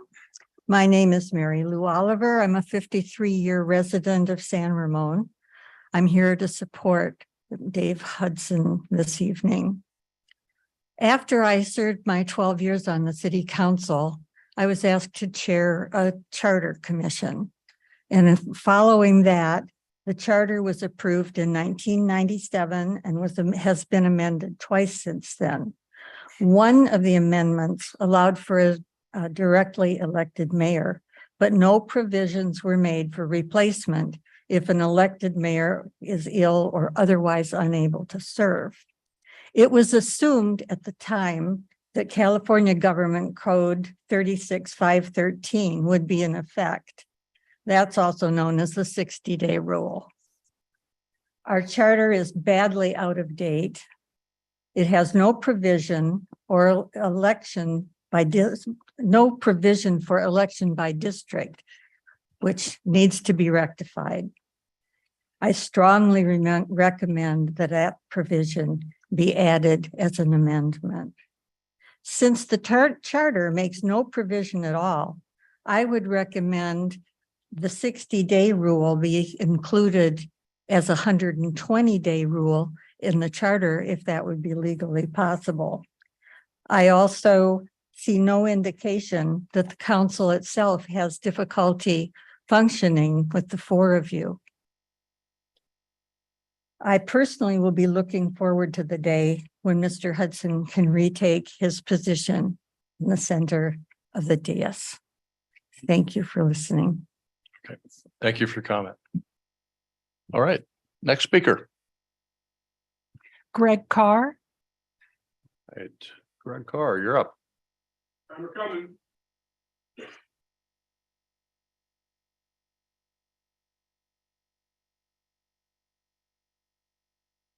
Greg Carr, I cannot match Mary Lou in terms of years here, but I have been on the city council and I sat in that seat in the center. In the old days, when a council member was gone, made no difference because we're all five the same. And the mayor was chosen among the five. Then along came the rule where we had an elected mayor, the first one of which is here, Abram Wilson tonight. And there's a different thing to that. In those days, all five of us were elected at large. So it was kind of, okay, we choose among ourselves. We kind of represent everybody. You four are not. You four are chosen by district. So you truly represent 25% more or less of the citizens in the town. So choosing among yourself, if you want to come to that option, I deem inappropriate because you would not be elected by the majority of the people. So I hope you do not consider that one as a possibility. There's something interesting, I think it was AB 2249, emergency situation as was expounded upon by Martin License. The first thing that came to my mind is if there's a person that has a disability that is elected to the council or to the mayor, if that person comes upon some challenge that they have, I don't think it would be appropriate to call them out on the 60-day rule because of something connected to that challenge. Frankly, a stroke is a challenge of major proportions. I hope none of you ever endure one, as Dave has, or myself either, although I have had a stroke. I'm surprised that I'm still standing here now, given how upset I get coming down here to speak. But tonight I'm not. I'm being a good boy. I would urge you to extend the timeline for Dave to see if he can get better in his situation. Give him the time he needs. It's not hurting the conduct of the city's business, not at all. Extend it out, and then in about 2 months, see what's going on.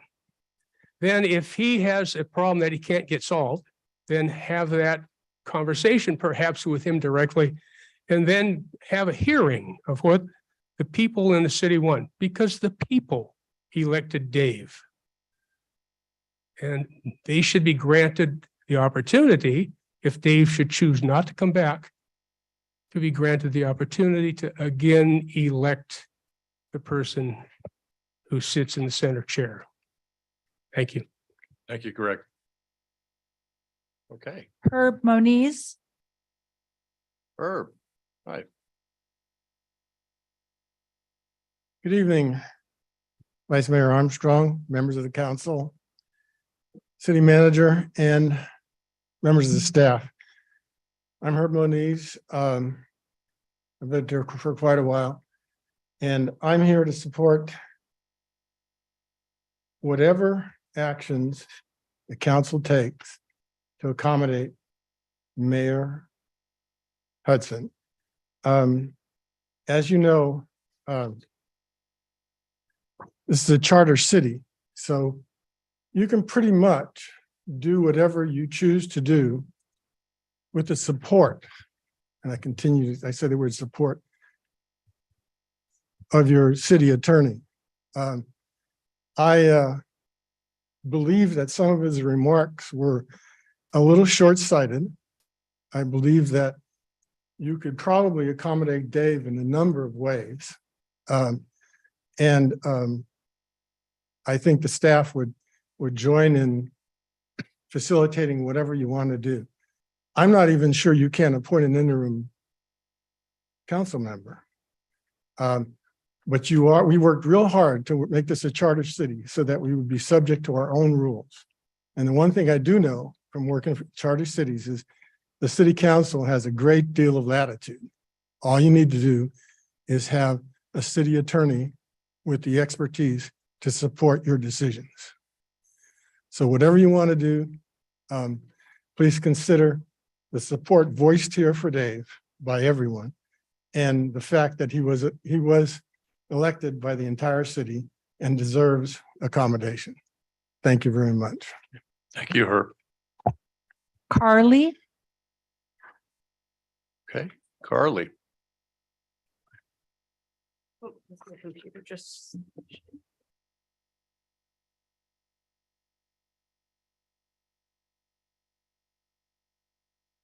Hi, my name is Carly. I'm a previous resident of San Ramon, born and raised. I'm absolutely terrified to be doing this. You're doing good. Go ahead. I'm Mayor Hudson's daughter. And I wanted to say thank you to all the residents of San Ramon, to the staff of San Ramon, to the council, to colleagues across Contra Costa County, Alameda, and all the people that have extended support in this time. It's overwhelming, the amazing friendships and people and network in the 25+ years of service my dad's had in this community, and countless committees. And so I just can't express enough thankfulness in the what's been extended to us during this time. So as we know, he experienced a medical emergency situation in Washington, D.C., and upon returning was hospitalized and is recovering on his medical condition. Specifically, these last 3 weeks, he's experienced tremendous growth and strength. If you need more frequent updates or have questions, we welcome that. Please reach out. Your staff has all of our contact information, and our family understands the sacrifices and hard work each of you have done in this time period to maybe make up for his absence. So thank you.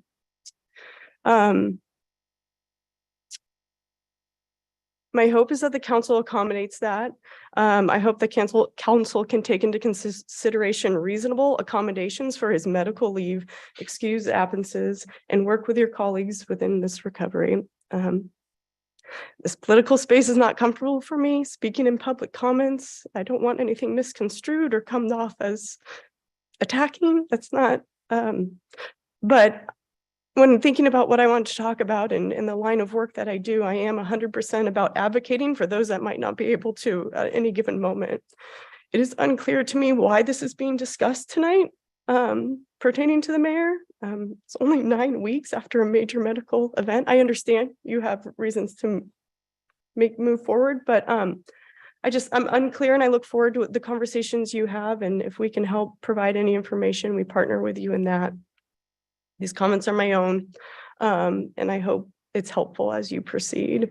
I work in higher education. I work with many student populations that are historically marginalized in higher ed. That could be ethnic diversity, socioeconomic, disabilities, neurodivergent, wide spectrum. I have a position every day to take the opportunity to sit in meetings and try and influence processes and procedures to be more equitable, accessible, and inclusive. I have tried to represent my colleagues and my students in the best that I can in the spaces, and I hope and encourage all of you to do the same as you're considering options moving forward. It was shared today, information has been shared to us about having 2 Zoom meetings. I know there's set rules, but there's always room to work within rules and within laws at the best of your discretion, and for the betterment of the good of people. So I know I'm at time. Please continue.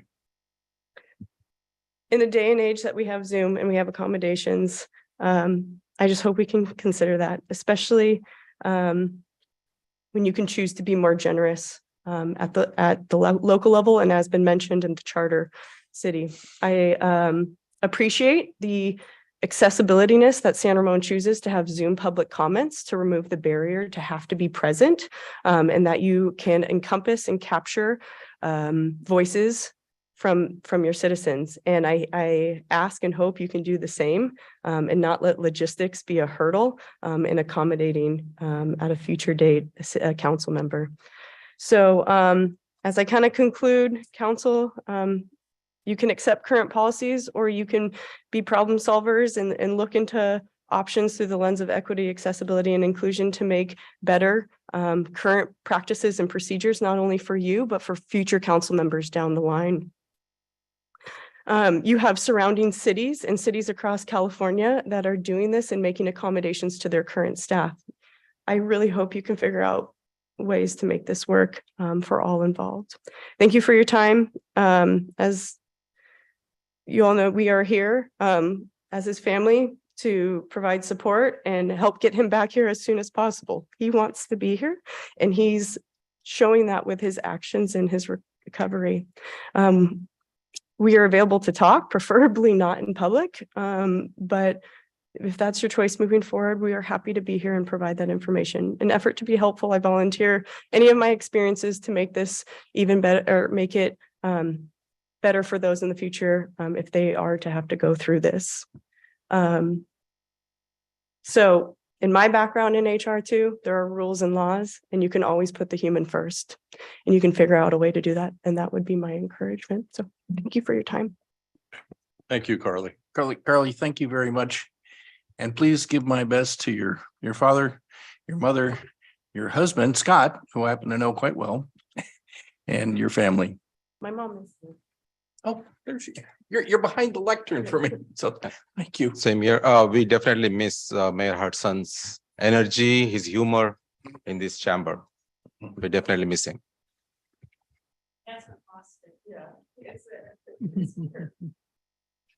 Okay, Yeah. thank you. I just want to echo the same thing, even though I didn't get to work with him long enough, but in the time that I got to know him right away, he was extremely welcoming. I just want you to know that he really was very polite, very kind and supportive, and I really appreciated that as well. So thank you for coming here to speak on his behalf. Yeah, when I talked to him last week, I definitely got the regular Dave Hudson humor as well. Came across loud and clear. So thank you, Carly. Next. Okay, Abram Wilson.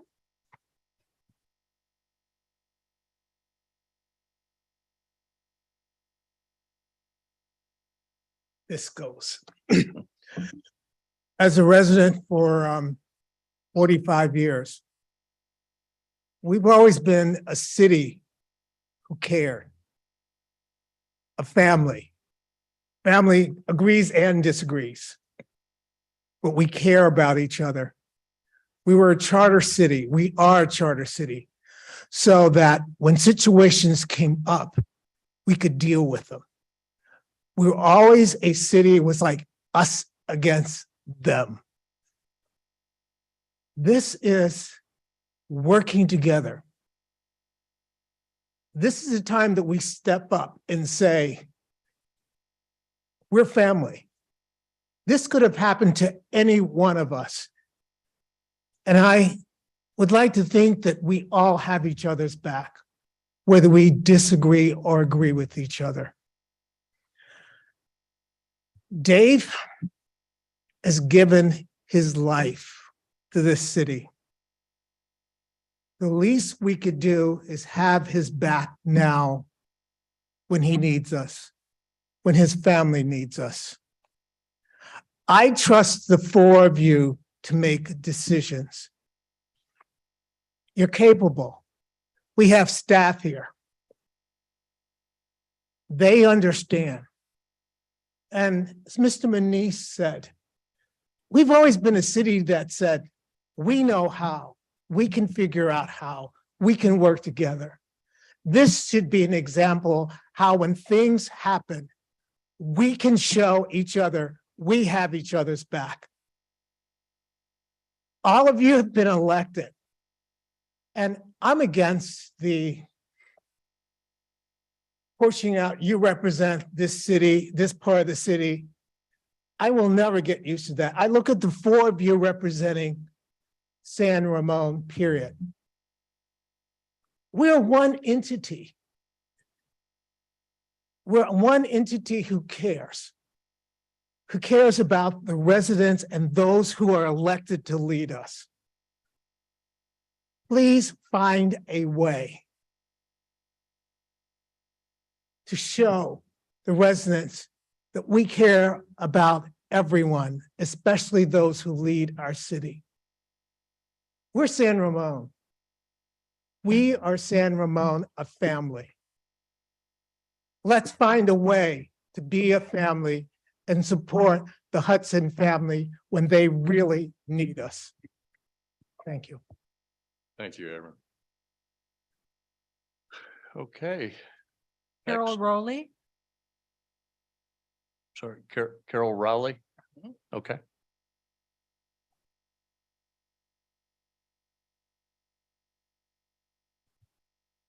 Thank you. Hi, Carol. Carol Rowley, 53, resident of San Ramon. It's wonderful to see you all up there. Anyway, I just wanted to give a few remarks about, I wanted to address the vice mayor and the distinguished council members and the interim city manager and city attorney and the staff. We have a wonderful city. I was on the Charter City Commission, and I remember By Athens' eyes and his laughter when we created the charter. And it was just one page. And he said, we are always going to be a unique city. And our wonderful city manager, Herb Moniz, was dancing in the halls. He said, you did it. Remember, Herb? Anyway, I've been involved for a long time, as you know, with Parks Commission, City Council, and Historic Foundation, just because I love the city. Every time I would see Dave, he was rushing off to a meeting in Contra Costa, Alameda. You know, he represented the city so well. He spent countless hours and he delighted in saving the city all the money that he did. And he kept you abreast. Sometimes he sounded like an encyclopedia, just going off and all the things that he had learned because he was so excited. But he wanted to bring that back to the city that he loved. And I think with the charter, I think it enables you to really do things that other cities can't do. You're not bound by a square box. You could really think out of the box. And I encourage you to think of ways to communicate with Dave until he is able to come back. I love the Zoom meetings because, you know, Dave could be there, you know, he'd be talking and you'd be able to hear him and see him. And it's almost like being there in person. You could do that for closed sessions. You could do it for city council meetings. You know, the sky's the limit. Now, I think the only good thing that came out of COVID was the opportunity to communicate differently. So I just think you need to think of that. Think of Dave and all the years of service that he did and is continuing to do, and he wants to come back. And just know that he'll be ready when he can. Thank you very much for your time. Okay, Thank you, Carol. All Susie right. Ferris Inderkum. All right, Susie, you're up. Hi, Susie Ferris, Intercom. I'm not going to repeat a lot of the comments that were made by some of the esteemed individuals behind me. And I'm not going to dwell too much on the Citizens Against the Marketplace, but from a resident's perspective, I'd like to make a couple things clear. One, if things are outdated like the charter, then I would really ask you to update it. If things are inaccurate or not as clear as they need to be, like the general plan, then I would ask that you update it. I would like to also reiterate what someone else said. We are currently have one person on this committee that was appointed by the city to fill a vacancy. They won a subsequent election. But we went to districts that was not appealing to a lot of people, but that's what we have. We have a mayor who is at large and 4 members. If someone needs to be replaced, it needs to be through a special election or at the next election. When we were going through the last election, one of the things that was so important to our group, which represents a huge portion of San Ramon, especially the central area, one of the things that was really foremost on our minds was who was going to fight for the marketplace and fight for us. And I was quite overwhelmed by the number of representatives, the number of candidates that reached out to me personally and asked to speak to me about marketplace, because when they talked to their potential constituents, that was the number one thing on their mind. But it raises questions in my mind when I know the members that are sitting up there that never bothered to ask or find out what we were about. But Dave was always supportive of it. And in the recent Planning Commission and the council voting down our appeal, it seemed obvious to us that we might have had a better chance had Dave been here, because he took the time to do walkabouts with us at Marketplace and talk to all the shop owners and find out what all the problems were with TRC. He would have supported us. And the last thing I would really like to back up are the individuals that spoke about the fact that this is a charter city. And when I put forward 2 agenda items for legislation that would help the city stand up to your perceived RENA pressures and SB 330, I made it clear. Charter cities are not necessarily obligated to those. And the lawsuit against the RENA numbers calls that out, that a charter city has the right not to abide by the SB 330 rules.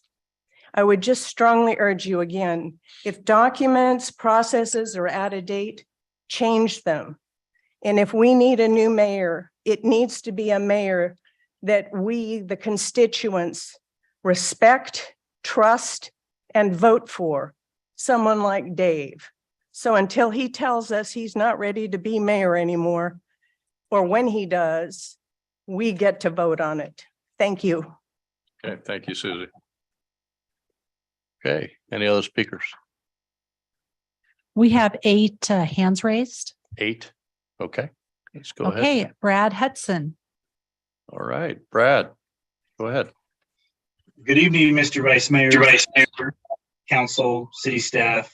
My name is Brad Hudson, and my father is Mayor Dave Hudson. Excuse me. I want to thank you guys for bringing this before the council, and I would like to give the council and the public an update on Mayor Hudson. It's been a little over 2 months since Mayor Hudson's medical emergency started while he was representing the city of San Ramon in Washington, D.C. at the U.S. Conference of Mayors during the 3rd week in January. Mayor Hudson is currently doing his rehabilitation and physical therapy and has continued to improve exponentially over the last 3 weeks. He is anxious to get back to represent the city of San Ramon that elected him and willing and able to do so. His only limitation currently is that he is physically unable to participate in person because of his ongoing rehabilitation. Mayor Hudson is listening to the meeting right now online, and he could participate in city council meetings remotely if that were allowed. I'm curious about AB 2449, an emergency situation, because that sounds like something that could be right up, kind of explains our situation that we're in right now. Many other cities allow for their council members to participate via Zoom and other remote options. We would respectfully ask the city council look into revising their policies in regard to participation remotely. I hope the need for this doesn't happen if there was another medical emergency that happened similar to Mayor Hudson's. And I don't want it to happen to anyone else in the council, but there should be procedures in place in case this were to happen again to somebody else. In a time where the technology is available to participate remotely, if needed, it should be an option.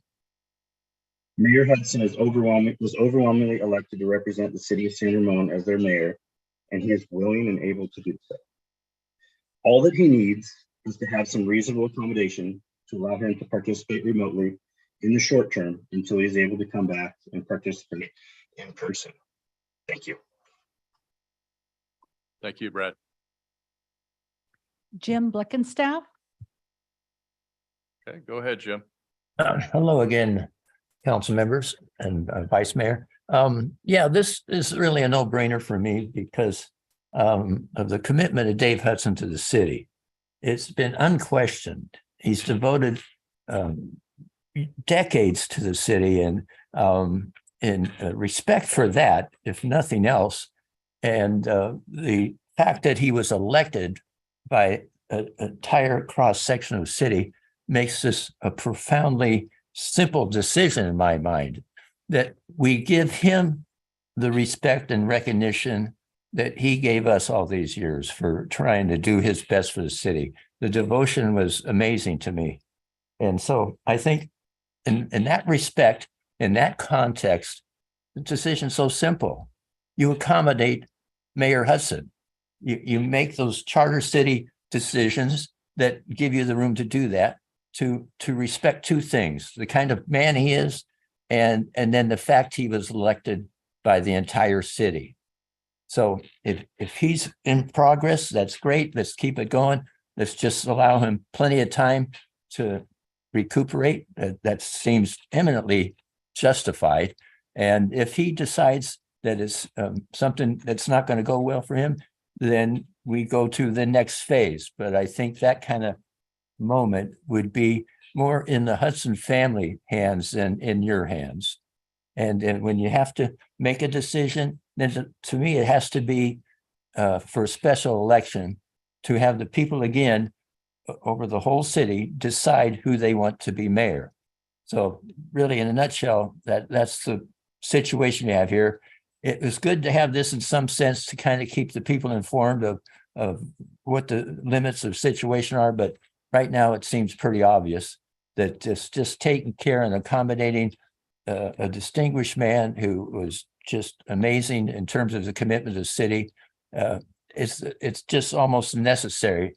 Somebody said earlier, he had the city, it's his commitment, so you need his back now. He needs you to have his back now. I totally agree with that. And I think this is the opportunity to understand the context of a man like Dave and elected mayor like Dave. Thank you. All right, thank you, Jim. Call-in user 2. Call-in user 2.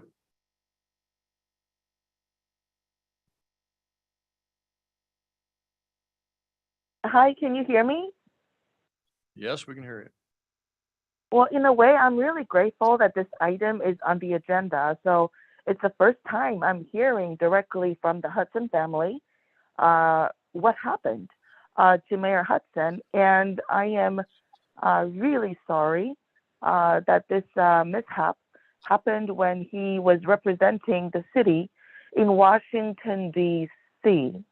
Now, I can't help but now to share with you guys some kind of gut instinct that I had.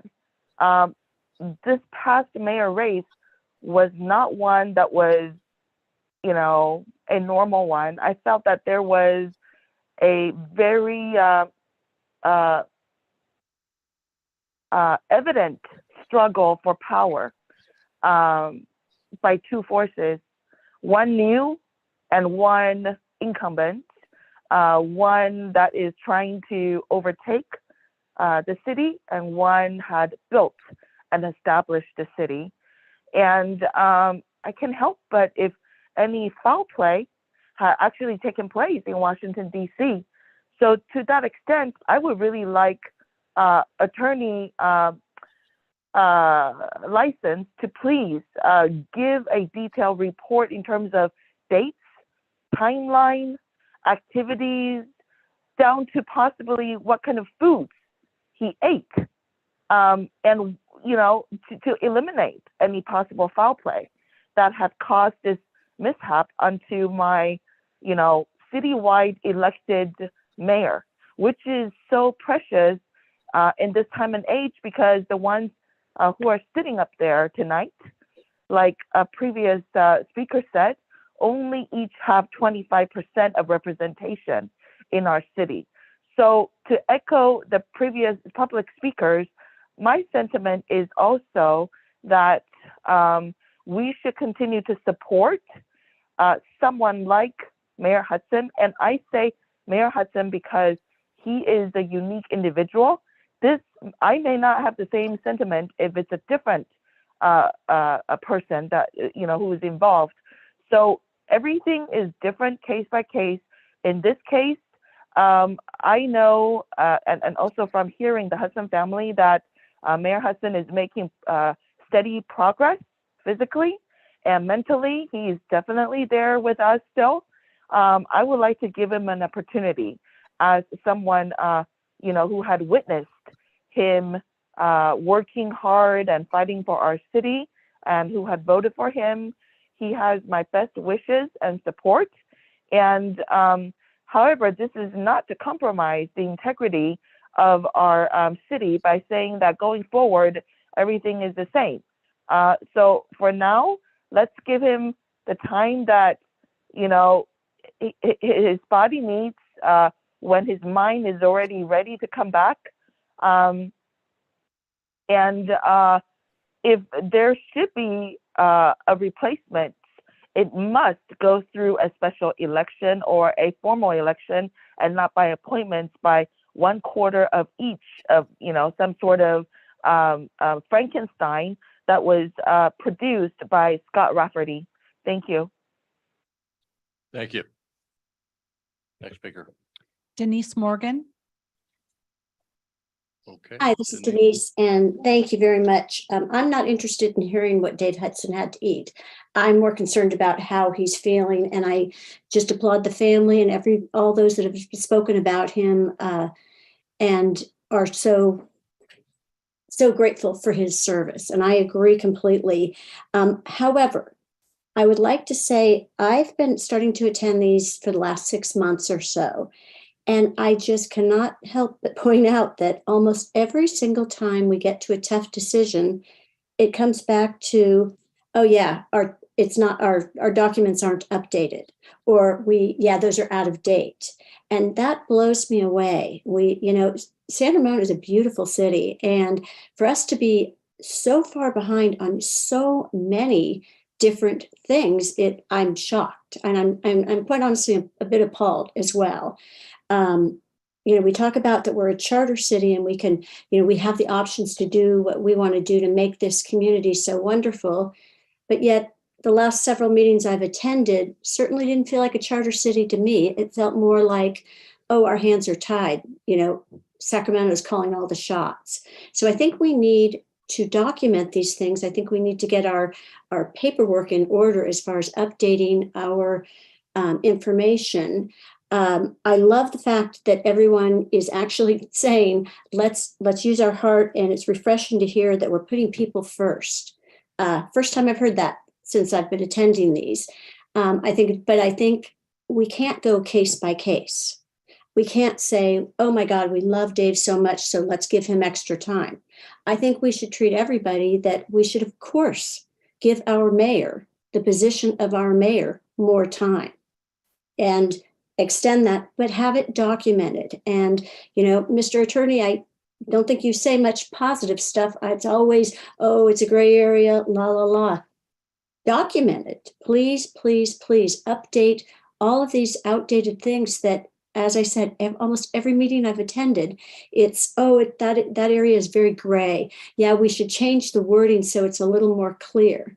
City has been around for a long time, and I just really want to reiterate that I hope that this will get us off the pot and start getting that documented.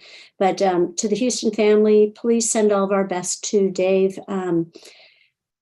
For anybody, he deserves to have a good, healthy recovery. And I think that we owe it to him and owe it to anybody that's in the position of our mayor or the city council to get well and to have that option. So thank you very much. Thank you, Denise. Joyce Carr. Okay, Joyce. Good evening, Joyce Carr, 37-year resident of San Ramon, the wife of former councilman and mayor Greg Carr. Well, I had something planned, but it's kind of changed after listening to this public comment.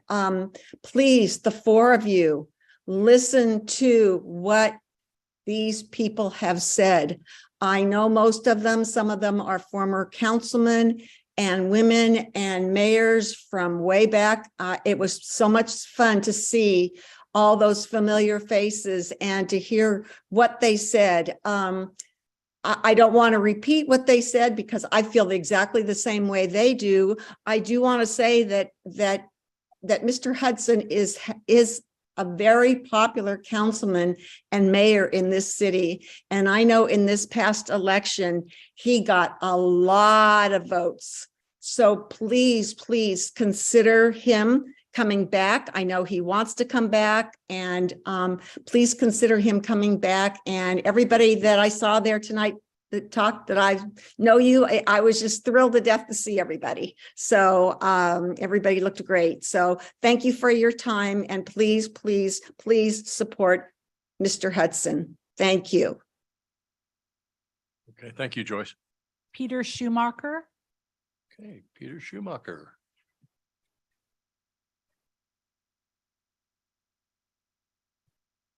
There we go. Good evening, Vice Mayor and council members. Peter Schumacher, San Ramon resident. And I just want to say that I think, whether in this case, whether it's Dave Hudson or anybody in his situation, as long as it's not negatively impacting the business of San Ramon and they can proceed without him while that person recovers, they should be given the chance to, as much chance as reasonable possible to recover so they can come back to office. And I'd like to see our charter amended so that if it does come down to the mayor cannot resume his or her duties, that the mayor is then replaced by a special election and not by a vote among council members appointing somebody. Thank you very much. Thank you, Peter. Dan Mendoza. Okay, Dan Mendoza. Yes, I'm here. Can you hear me? Yes, we can hear you. Council members and staff, I'd like to thank you for taking time to review this tonight. I'm calling in support of Mayor Hudson. I'm a small business owner in San Ramon, Advanced Automatic Sprinkler. And as a business owner, I can't help but wonder why we're having this conversation tonight. I would think that it would be in the city's best interest to give Mayor Hudson the time he needs. I'm reminded of United States senator, if I'm not mistaken, who had a stroke recently and was still elected in 2023. And, just because our mayor, had an injury while on city business, I don't think that we should discount what he can offer. I've been fortunate enough to see Mayor Hudson in different events. His knowledge of ABAG, his knowledge of RENA housing allocation, his knowledge in transportation, the knowledge that Mayor Hudson brings to our city is worth us spending time to make sure that he can participate as long as he can, or until he tells us that he can't. He was elected by the people, and I think it's worthwhile that we allow him the time to recover and do the job that the people asked him to do. So again, I advocate for him. I hope that you guys give him the time to recover, and I hope to see him back soon. Thank you. Thank you, Dan. And the last hand raised is from Diana Corpy. All right, Diana, go ahead.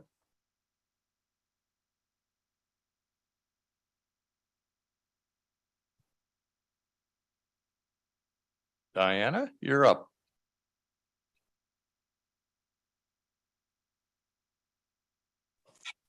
Sorry, I just wanted to extend my my feelings to Mr. Our mayor. I've known him for so many years, and I just wanted to expend my my thoughts to you as the council to give him time to recover. As we age, sometimes it takes a little bit longer. And I have had to deal with this recently with my personal life. And the fact that his daughter came up and spoke tonight, I would really ask that the council look at the fact that, look at where he's going to be maybe in 60 or 60 to 90 days. And I wanted just to say my love to Dave and to his family. Thank you. Thank you, Diana.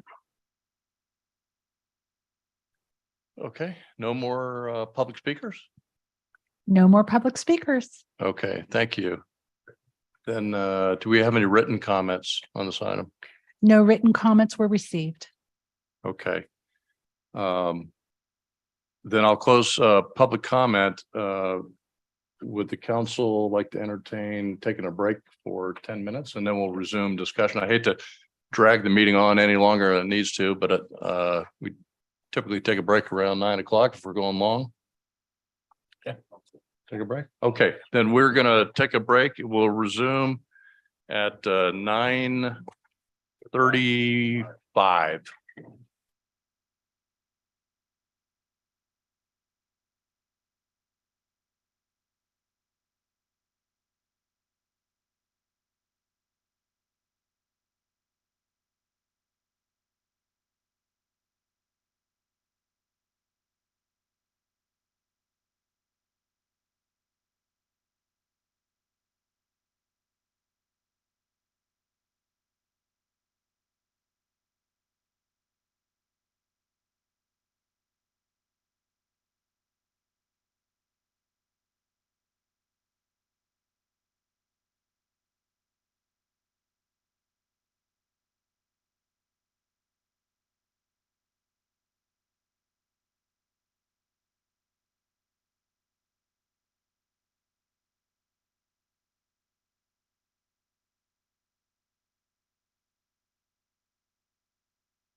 All right, thank you, everybody. The matter now is before the council. We appreciate all the public comment that we received, both here in person, from family members, from our distinguished guests, as well as those who are online speaking.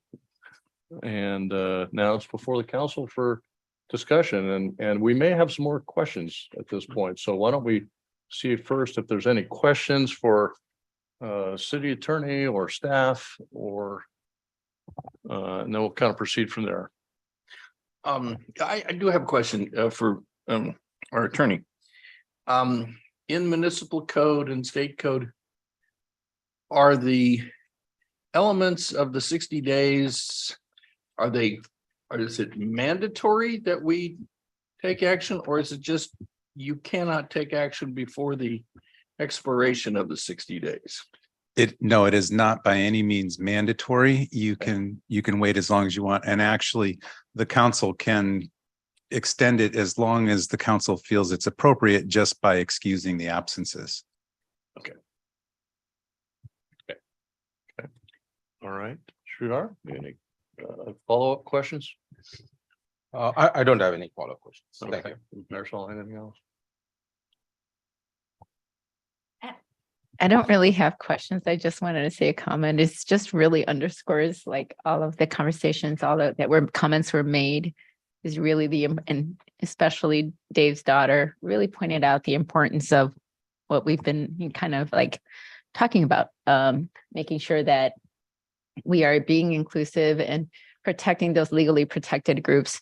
In this case right now, David is incapacitated and, being older, he needs the time. So I'm just, acknowledging that. And thank you for your work as well. Appreciate it. And for coming here on your dad's behalf. Thank you.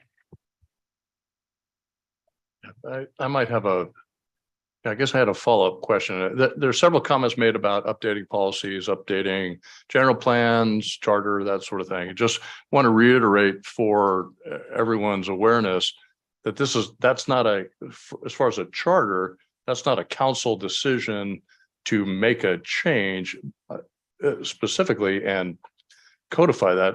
That has to go before the people. Is that correct?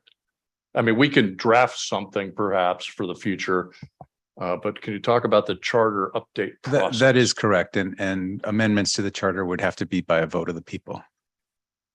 Okay. Is there risk associated with that?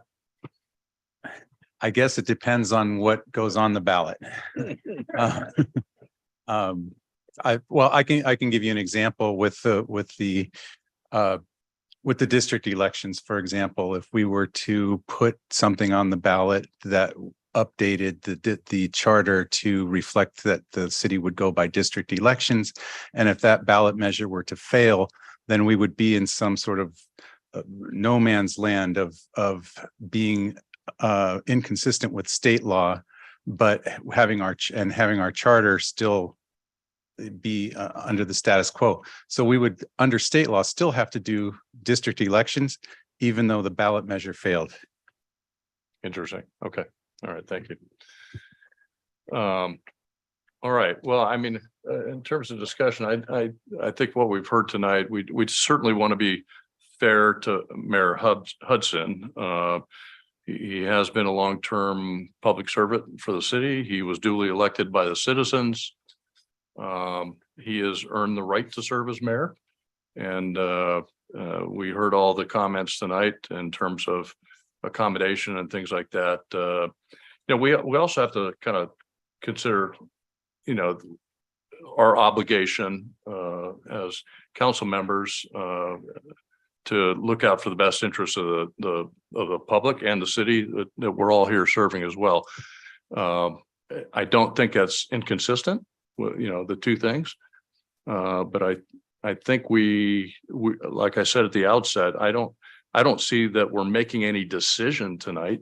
This is more about transparency. This is more about public awareness, about our awareness. And if people aren't aware, you may think we've had a lot of conversations about this. We haven't. We can't. We have to get it on an agenda in order to even have our own discussion about this and the kind of the status of the mayor. That's what we're doing this evening. And everyone's had the opportunity to provide comment, and it's very informative and helps us greatly. Having said that, where do we want to go from here? I don't think we're at a point where we make any big hard decisions. I do think it's important that we continue to communicate with Mayor Hudson. And I'd like to maybe talk about that for a minute, but I want to hear any other comments before we get into kind of communicating with the mayor and staying abreast of his situation so that it might inform, where we go in the future.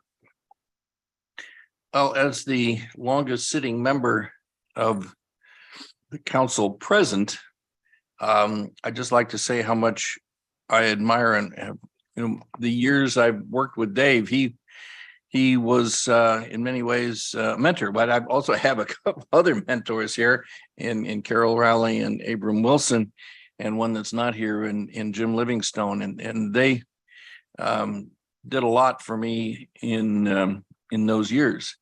And I admire the effort that Dave has made in serving the city, and how he right up until middle of December, he was serving the city in multiple ways on the air quality board, on ABAG, on the CCTA, and all these regional meetings. He was going everywhere, it seemed like. And every time I stopped in City Hall, he was up in the office working on something. So Dave has been a huge asset to the city and to the council.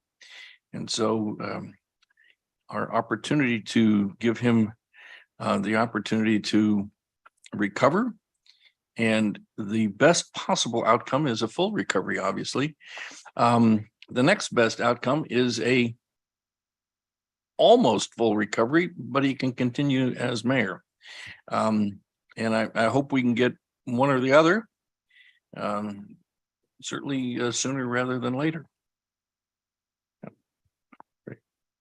Sridhar? First of all, I would like to thank all of you for coming here, and especially Mayor Hudson's family. Thank you for sharing your thought.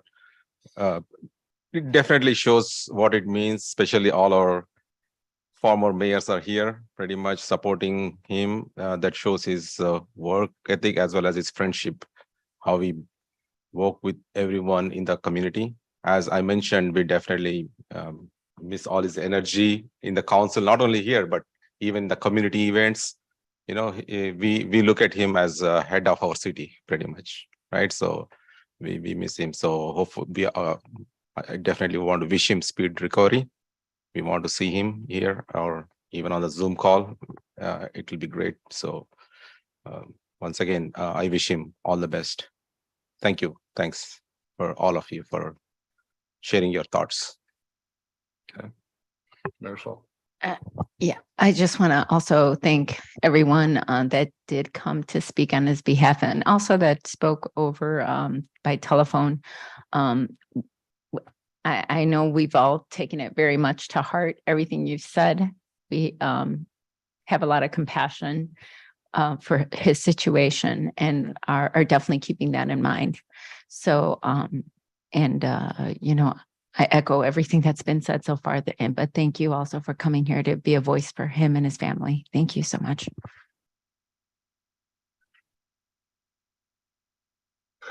All right. Well, I mean, I want to get back to the idea of kind of this communication with Mayor Hudson, and the thought being that, and I understand he's probably or either listening in right now or we'll listen to kind of the recording of this meeting. However, I do think it would be good for the city to, from my perspective, to send a letter or some kind of communication to Mayor Hudson that basically kind of puts us all on the same sheet of music here from what we have heard tonight. In terms of the things that the city attorney outlined as far as the municipal code, timings, Brown Act updates, things like that, all those applicable things. And I'm just thinking that we go ahead and push something out to Mayor Hudson for the record to make sure we're all on the same sheet of music on this. And of course, we can't. It's not a letter from me. It's a letter from the council. So if we did something like that, and maybe you don't want to do that, but if we did something like that, how do we want to do that? What do we want to say? And how do we come to that agreement on what's in such a communication? You know, I'm thinking it might even start off with, you know, we extend our well wishes, wish for a speedy recovery, provide the basic factual information that we heard this evening, just kind of the nuts and bolts of that, and then just request kind of periodic communication. You know, hey, keep us informed how you're progressing, and it'll help us kind of make an informed decision going into the future on how we can accommodate, or if the family decision and the mayor's decision is over time, maybe you know, maybe there's a change of heart, then at least we have that communication feedback, so it'll help inform what is the next step in this process. So that's kind of my thought. I want to kick that out there for the council to consider. How would we do that? We write a letter tonight from the dais? Do we form an ad hoc committee perhaps to draft something up and then come back to council? We send that off, but just kind of baseline the whole evening discussion here about what the public knows, what we've heard, what our city attorney has said. And again, like I said, he's probably hearing us right now, but I think it's important that we document it for the record to make sure we're all in agreement on what's being said. My thoughts. You know, I agree that, you know, an ad hoc committee to draft something that encourages communication, that outlines what the municipal code says, but recognizing that, just as our city attorney said, it doesn't create a mandatory action at a given date, but we want to encourage communications both ways, so that the mayor knows that we want him to return, and we want to try and find a way for him to participate in a responsible way. Yeah. And with that, you know, the staff, I'm kind of looking over at the interim city manager here, you know, with whatever accommodation, if it's going to be remote, then we have to kind of work through the logistics. We're pretty good at doing remote meetings now, so I think we can work that out. We certainly would need the time whenever that first potential meeting might be, where we accommodate a remote participation. We kind of have to think through all that and execute. Any thoughts on that?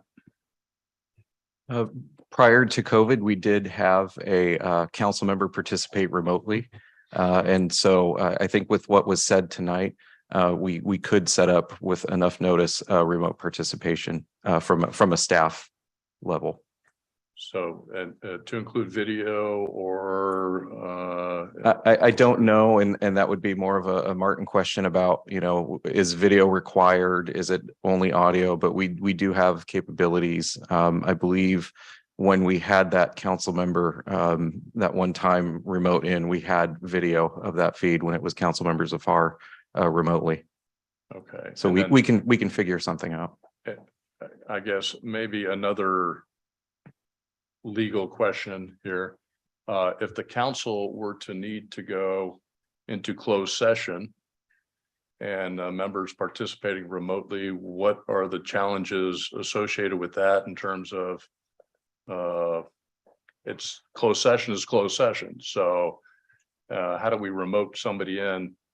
And is there a non-disclosure agreement or something that might be required for anyone who might be assisting with the accommodation? Or Yeah, I don't see that there's any real significant legal hurdle to having the mayor participate in a closed session remotely. But you are correct. There are some Brown Act provisions that require identification of any other adult in the room if there's a privileged or closed session taking place.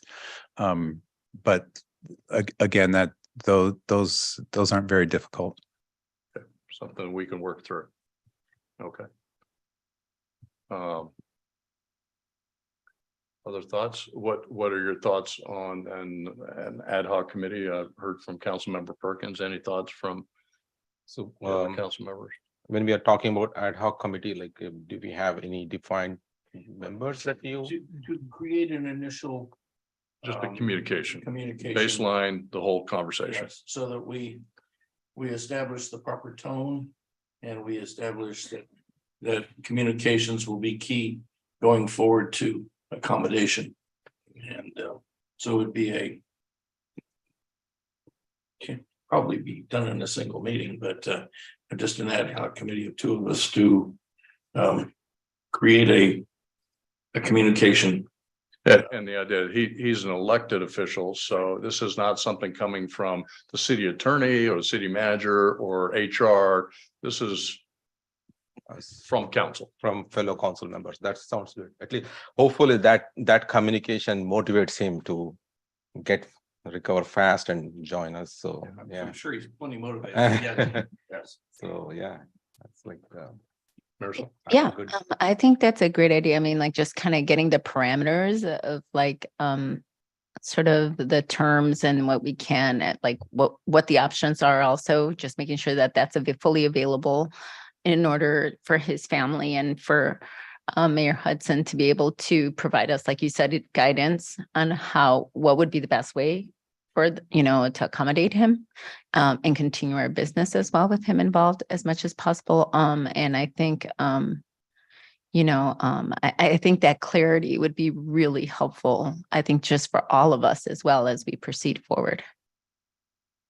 Okay. Well, I've got a couple of thoughts on what might go in a letter, but it seems like we're generally in agreement, and I think we probably ought to move to establish a committee, and who would the committee members be in this case? I think you need to be on it as the vice mayor in the acting role, as acting as mayor, but in the vice mayor role, and then ask for volunteer amongst the three of us. okay. And also you have most communication with the family, right? So you have more information than any of us. So Yeah. Oh, okay. All right. Well, that's an option for me to be on the ad hoc committee, because I think it's just two people. That's all we can have. And let me ask a question real quick. Can we have an ad hoc committee of two people and not violate some quorum rule because there's only four of us, or is it 2 out of 5 still? No, you can still have an ad hoc committee of 2. Okay. I would recommend Marisol to be part of the ad hoc committee. I'd be happy to help. I don't have a problem, as I obviously have some experience dealing with these things. So sure. I'm happy to, if you'd like, Mark. Okay. Referring to you. So heard my name. Not to slight Tridar, but I'd like to nominate Marisol and you to be the ad hoc committee to create that first communication. And that's the sole purpose of that, is to create that first communication and the parameters that go with it. Okay. Is that a motion? That's a motion. That's a motion. That's a motion. I second it. Okay. Well, here we go. Where I guess we're going. And excuse me, through the vice mayor, just to be clear, this motion is to create the ad hoc committee and to define its parameters as being for the sole purpose of sending a letter out to the mayor regarding what was discussed here this evening. That's correct. To establish that ad hoc committee and the membership of that ad hoc committee and those parameters. Is it good on that? Okay. All right. So we've got a motion. We've got a second.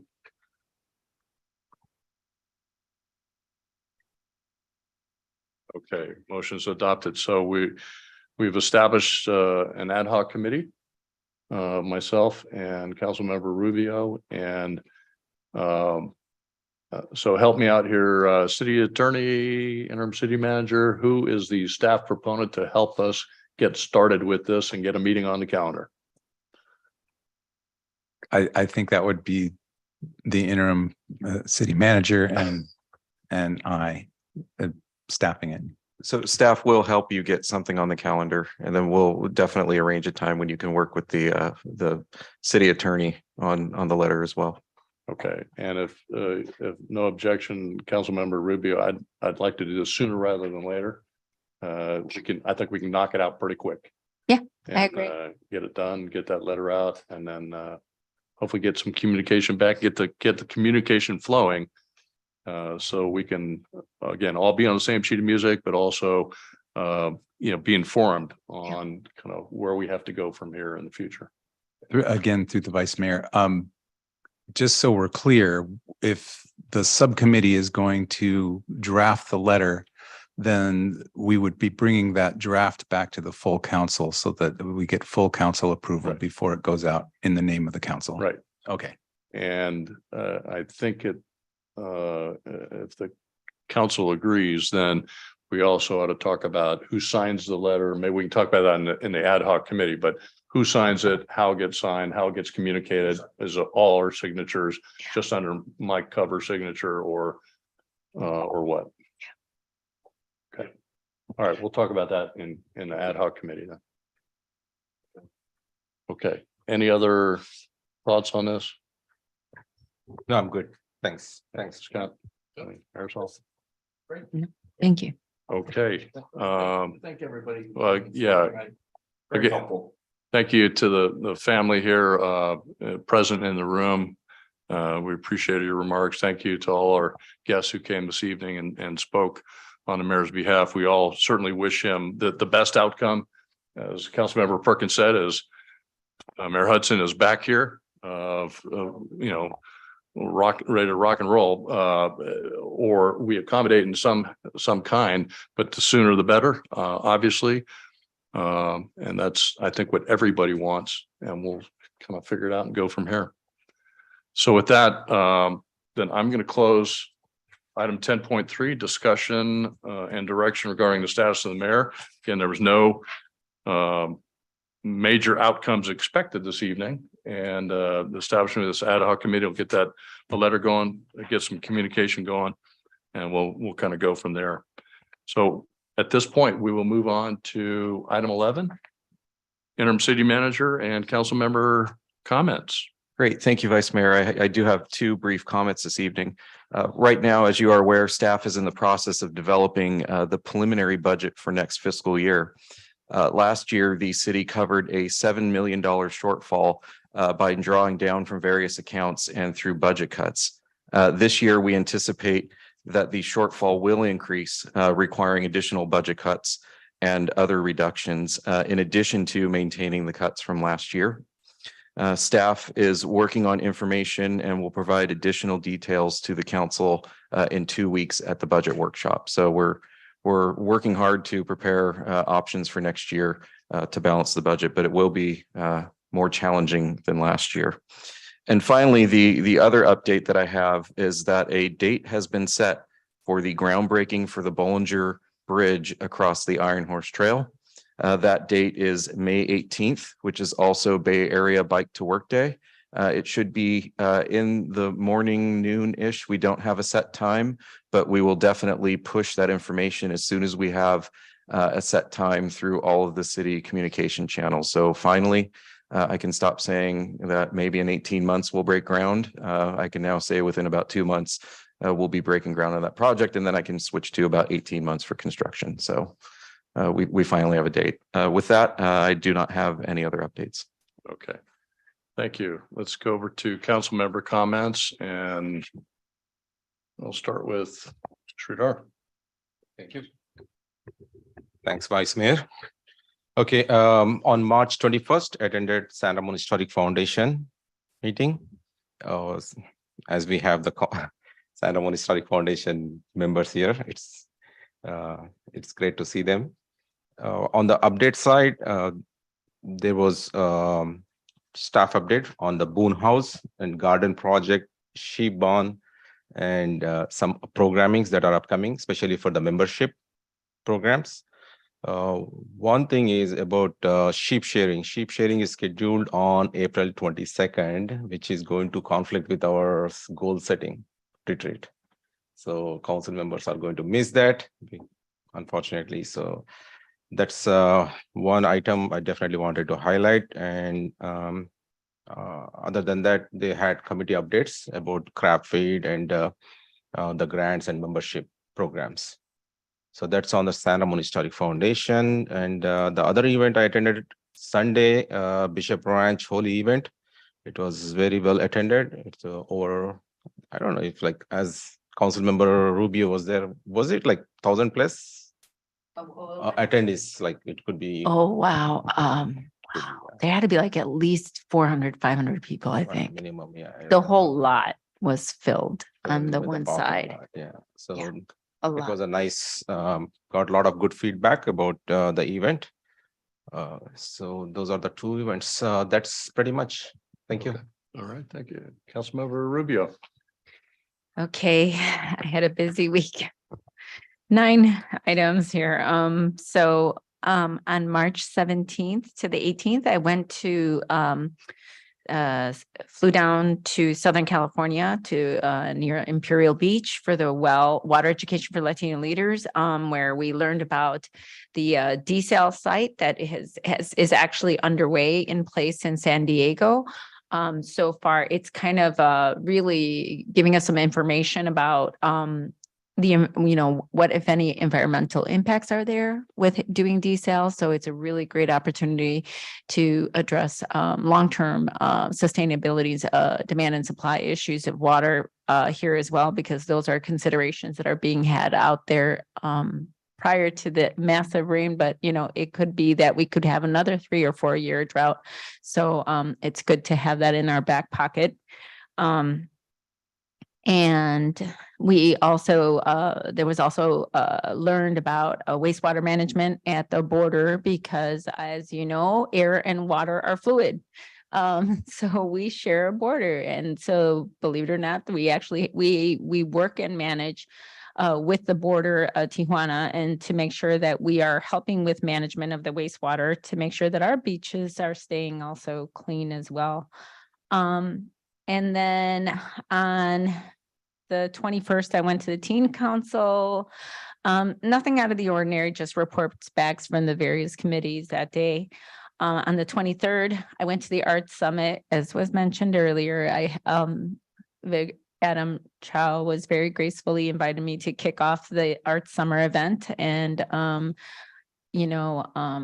art is something that a lot of people may not know is something that I majored in high school. In addition, I did all the requirements, but we actually had majors in high school. So this was something that was very near and dear to my heart. So it was really nice to share a little bit about that with the community, and also to be a part of, trying to shape what, our future goals will be. And then right after that, headed over to the East Bay Division meeting, dinner on the legislative updates from Senator Glazer and Assembly members Ortega, Toro, and Lee. And, there was a lot of conversation about various issues the cities are facing. Of course, housing was on there. And there was also a lot of discussion about one of the updates that was, again, the fentanyl overdose issue was brought up. So that's one of the bills that Assembly Member Ortega Toro is bringing up this year. And then on the 26th, on March 20th, I went to the traffics meeting and we discussed rerouting, whether we need to reconsider rerouting or not, because there's been there was a drop obviously in enrollment because of COVID. And we have been very slowly increasing our commuters, but there's still a very low enrollment among elementary schools. So there's going to be a push to try to increase that enrollment again and get people to sign up again and get and so that we can alleviate the traffic, of course, during key hours. And let's see. And then also the Arts Foundation, I attended that as well later in that evening. And then I also went to the Holi event with Councilmember Burrows, which was amazing. It was a lot of fun. Great to see the community really come out. Everyone, it seemed like everyone from San Ramon was out there that day. It was a lot of fun. And then March 27th, I kicked off the Government 101. Joan graciously invited me to attend and talk to our students. And it was just a very pleasant opportunity to again connect with the community and be able to really create a pipeline of leaders and engagement in our community. Very good. Thank you. Scott. Yeah, last week we had the MCE Marin Clean Energy board meeting. We kicked off our what we call open season. We put out a call for new power purchase agreements. In the future, all of our, if it involves solar, it's got to include storage as well. So if it's a 100 megawatt power purchase agreement, it'll have like 30 or 40 megawatts of storage because the sun doesn't shine all the time. So we have, and there's very heavy power usage starting about 5 o'clock when people get home and turn on their stove, turn on their oven, put in a load of laundry. And so we have storage that would be cover at least 4 to 5 hours. So we do an open season every year as we add on 10, 15, and 20-year power purchase agreements going into the future. We also approved the annual budget. And I want to point out that MCE's rates are 1 cent per kilowatt hour less than PG&E. We do charge less than PG&E for our rates, and we are 95% clean. What I mean by that is 95% of the power we buy and put on the grid does not have a greenhouse gas component. It is hydroelectric, it is solar, it is wind, it is geothermal, and it is 95% clean. Also, we have no unfunded liabilities. Our pension program for the employees is a defined contribution program. So they make contributions and there's matching contributions and all that. But we have no unfunded liabilities in our budget. Last year, we ended up spending an additional $70 million to buy electricity during those very, very hot days in August and September. We had 10 extraordinary days in which we had to buy power on the open market, and that's a very expensive time to buy power. This year's budget, we put in 5 of those kinds of days, and we hope that will be sufficient. But we do have about $100 million revenue over expenses going forward for this coming budget year, which would cover those 5 days plus another 10 or more. It can be very, very expensive, particularly when the heat dome that they talk about in the weather covers the entire West Coast, because that means that the hydroelectric power that we would buy from Bonneville and places like that gets absorbed in Washington and Oregon. But all in all, MCE is well funded. They have a investment grade from Moody's, and we're looking forward to another good year. So I also went to the league meeting and spoke to a number of our legislators about there's often a problem of connecting electrical or connecting water to construction projects, and it slows those projects down. And I asked them, Scott Wiener has SB 83, which would force PG&E to connect within 60 days of a complete permit. And I asked them if they would amend that to include water so that projects don't get stalled waiting for water connection or electrical connection. That's my report. Thank you. Okay, thank you. I'll try to make this brief. Back on the 15th, I attended the Arts Advisory Committee meeting. We talked about the Arts Summit that was coming up at the time and the 5-year plan. Also on the 15th, I attended the Policy Advisory Committee for the San Ramon Valley Emergency Preparedness Citizen Corps Council. This is a council made up of 5 agencies with the county, San Ramon, Danville, the fire district, as well as the school district.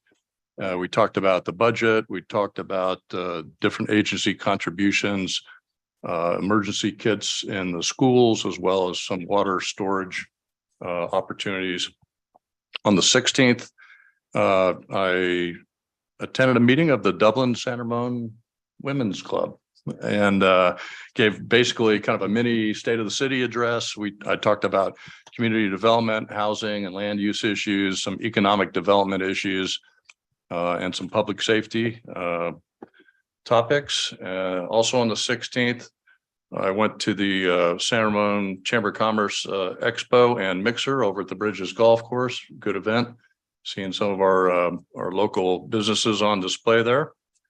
On the 21st, had the opportunity to say, kind of recognize Rick Marks at a special event here at City Hall prior to the Planning Commission meeting.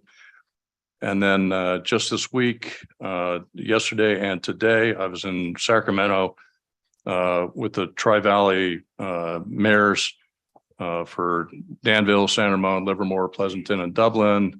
This coalition of mayors, we met with legislators, met with 7 legislators yesterday, and then the California Energy Commission today. We talked about affordable housing, in particular the Aspen Wood project, 100% affordable public-private partnership that we've got over on Alcosta.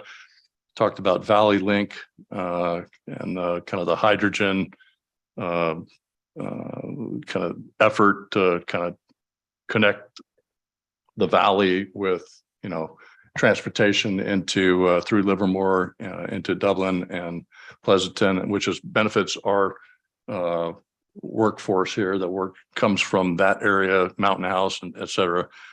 We talked about fire mapping and the impact on insurance rates. In particular, I brought up the issue with Feria Preserve and some of the raising of the HOA fire insurance rates and the challenge with that. In Pleasanton, Mayor Brown talked about the impact of PFAS and the contaminants in the water supply there, and they're having to shut down 3 wells and some of the funding challenges they have to try to mitigate the costs of cleaning all that up. And then finally, I'll just say tomorrow, just want to recognize in advance the National Vietnam Veterans Day. It's been 50 years since American forces left Vietnam. Got most of the remaining POWs at that time returned as well. And I just want to say that we owe these Americans a large debt of gratitude for their service. And I think we need to appreciate the sacrifice that whole generation of veterans made for our nation. And just thank you to all of our Vietnam veterans and for their courage in both war and in service to the country, either in and out of uniform. So just remember tomorrow, National Vietnam Veterans Day. And well, thank you for your service. And I would, at this time, open it up to public comment on interim city manager and council member comments. Okay, we do have one hand raised from Colin User 2. Okay, Colin User 2, go ahead, please.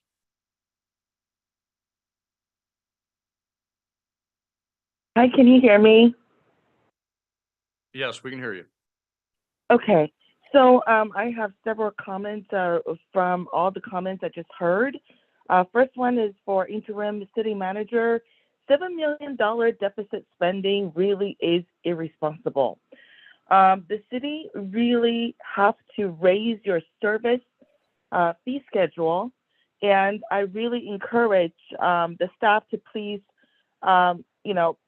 be compelled by public comments to please raise all of your service charges at least $15 to $20 more. And the builders really need to pay their share.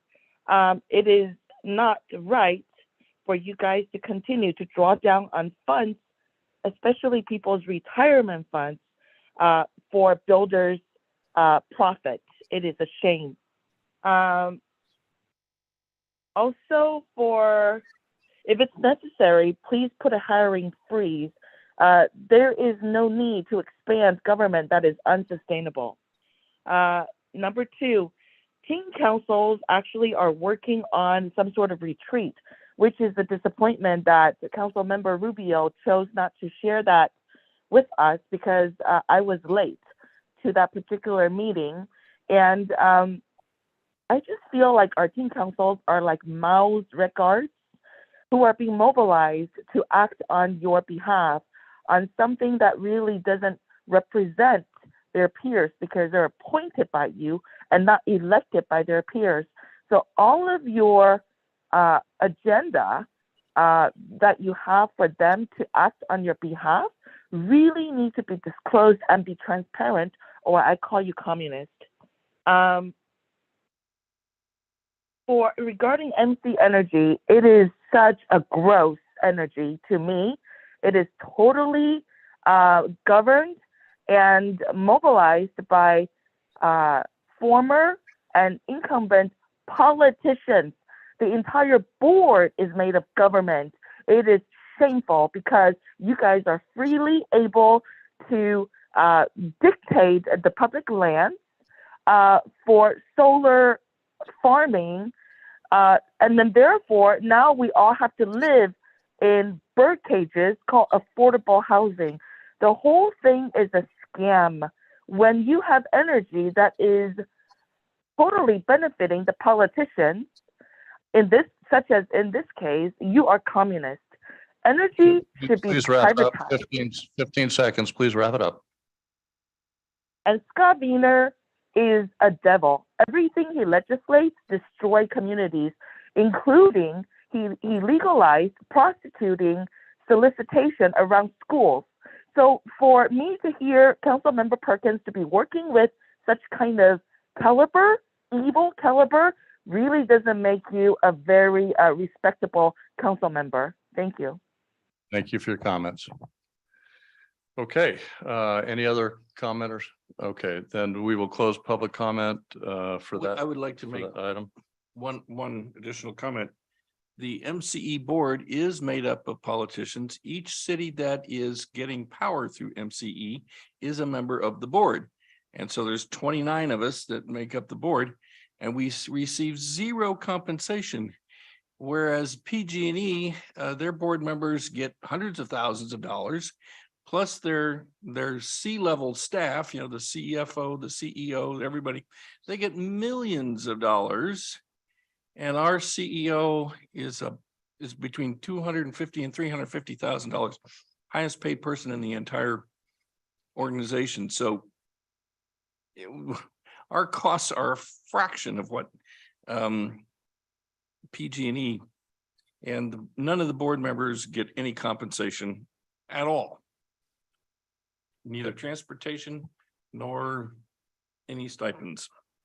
Okay, thank you for that. At this time, we are going to move into item 13, that's closed session. Before we go into closed session, well, I'm getting some hands raised here, but we have the opportunity for public comment on closed session. The item this evening is convened to closed session pursuant to California Government Code 5. Vice Mayor Armstrong, I'm sorry, we actually have item 12, public comment, and we do have one speaker card. Oh, excuse me. Thank you. Keep me straight. That's it. And that is That's what all from- the hands were. I wasn't sure where we were going on that. Thank And you. that's from Greg Carr. Wonderful. All right. Well, at this time, we will open up public comment. If you've not previously spoken under public comment on item 4, this is the time to speak. Where did Greg go? Here we go. Yes, several things to close up. First one is you've got 4 former council members and mayors who showed up tonight to speak on behalf of an existing mayor, and you have a long-term city manager, highly skilled, very experienced, that showed up tonight to speak. That doesn't happen all the time.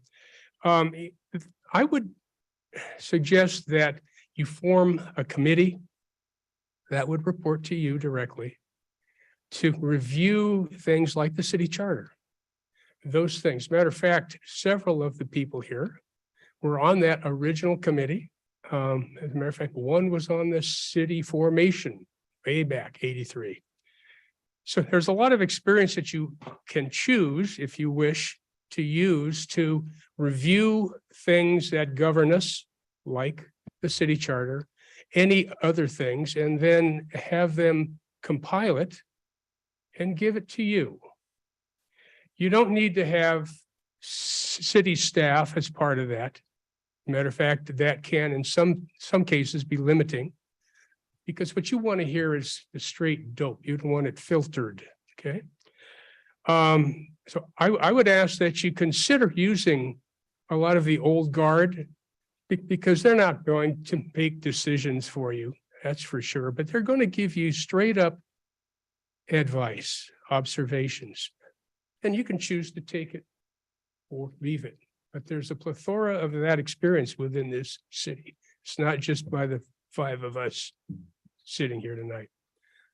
Lastly, on the draft that you, Mark, and Marisol are going to create for Dave, I would urge you to sit down, just the two of you. You don't need a staff person. You don't need this city attorney.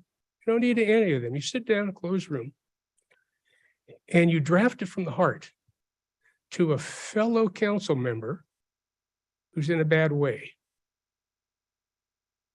And you don't have to put California law citations or constitutional citations, and there are those out there. You don't need that.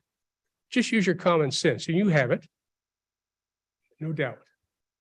To draft that, express what's going on, say things, and here's what your thinking is. Then in the future, if you need to choose to put in California law citation, blah, blah, blah, section such and such, then fine.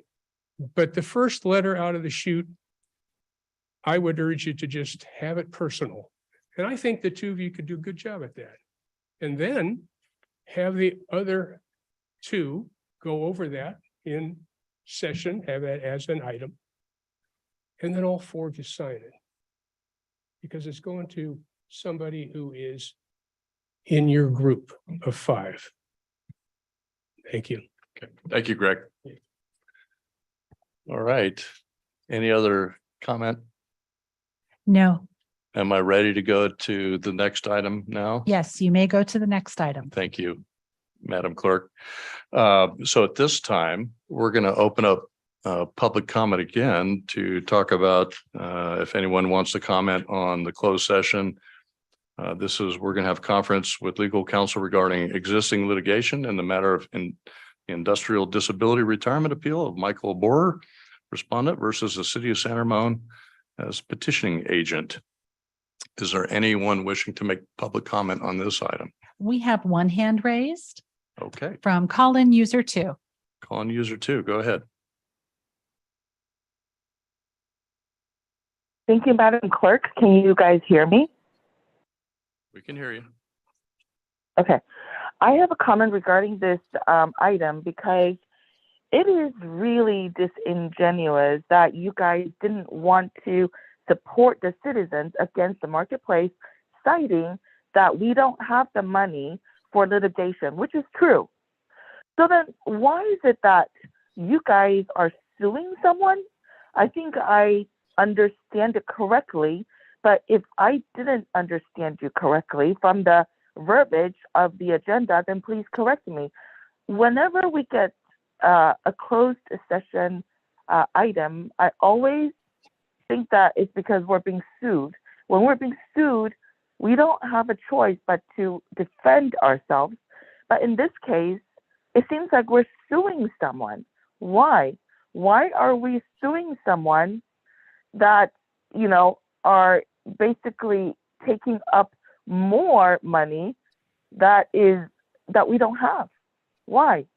I know you probably cannot really talk about the substance of this particular case, but I think at least maybe you can account why the discrepancy in your decision to not, defend the city by going with the public speakers against the marketplace.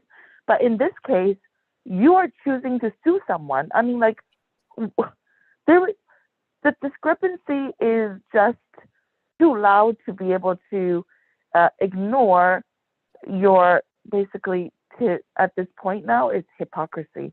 Thank you. Okay, thank you for your comment. Anyone else?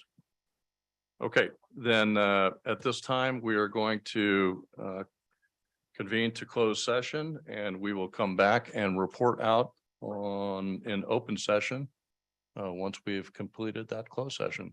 So.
Has reconvened in open session to report out on closed session.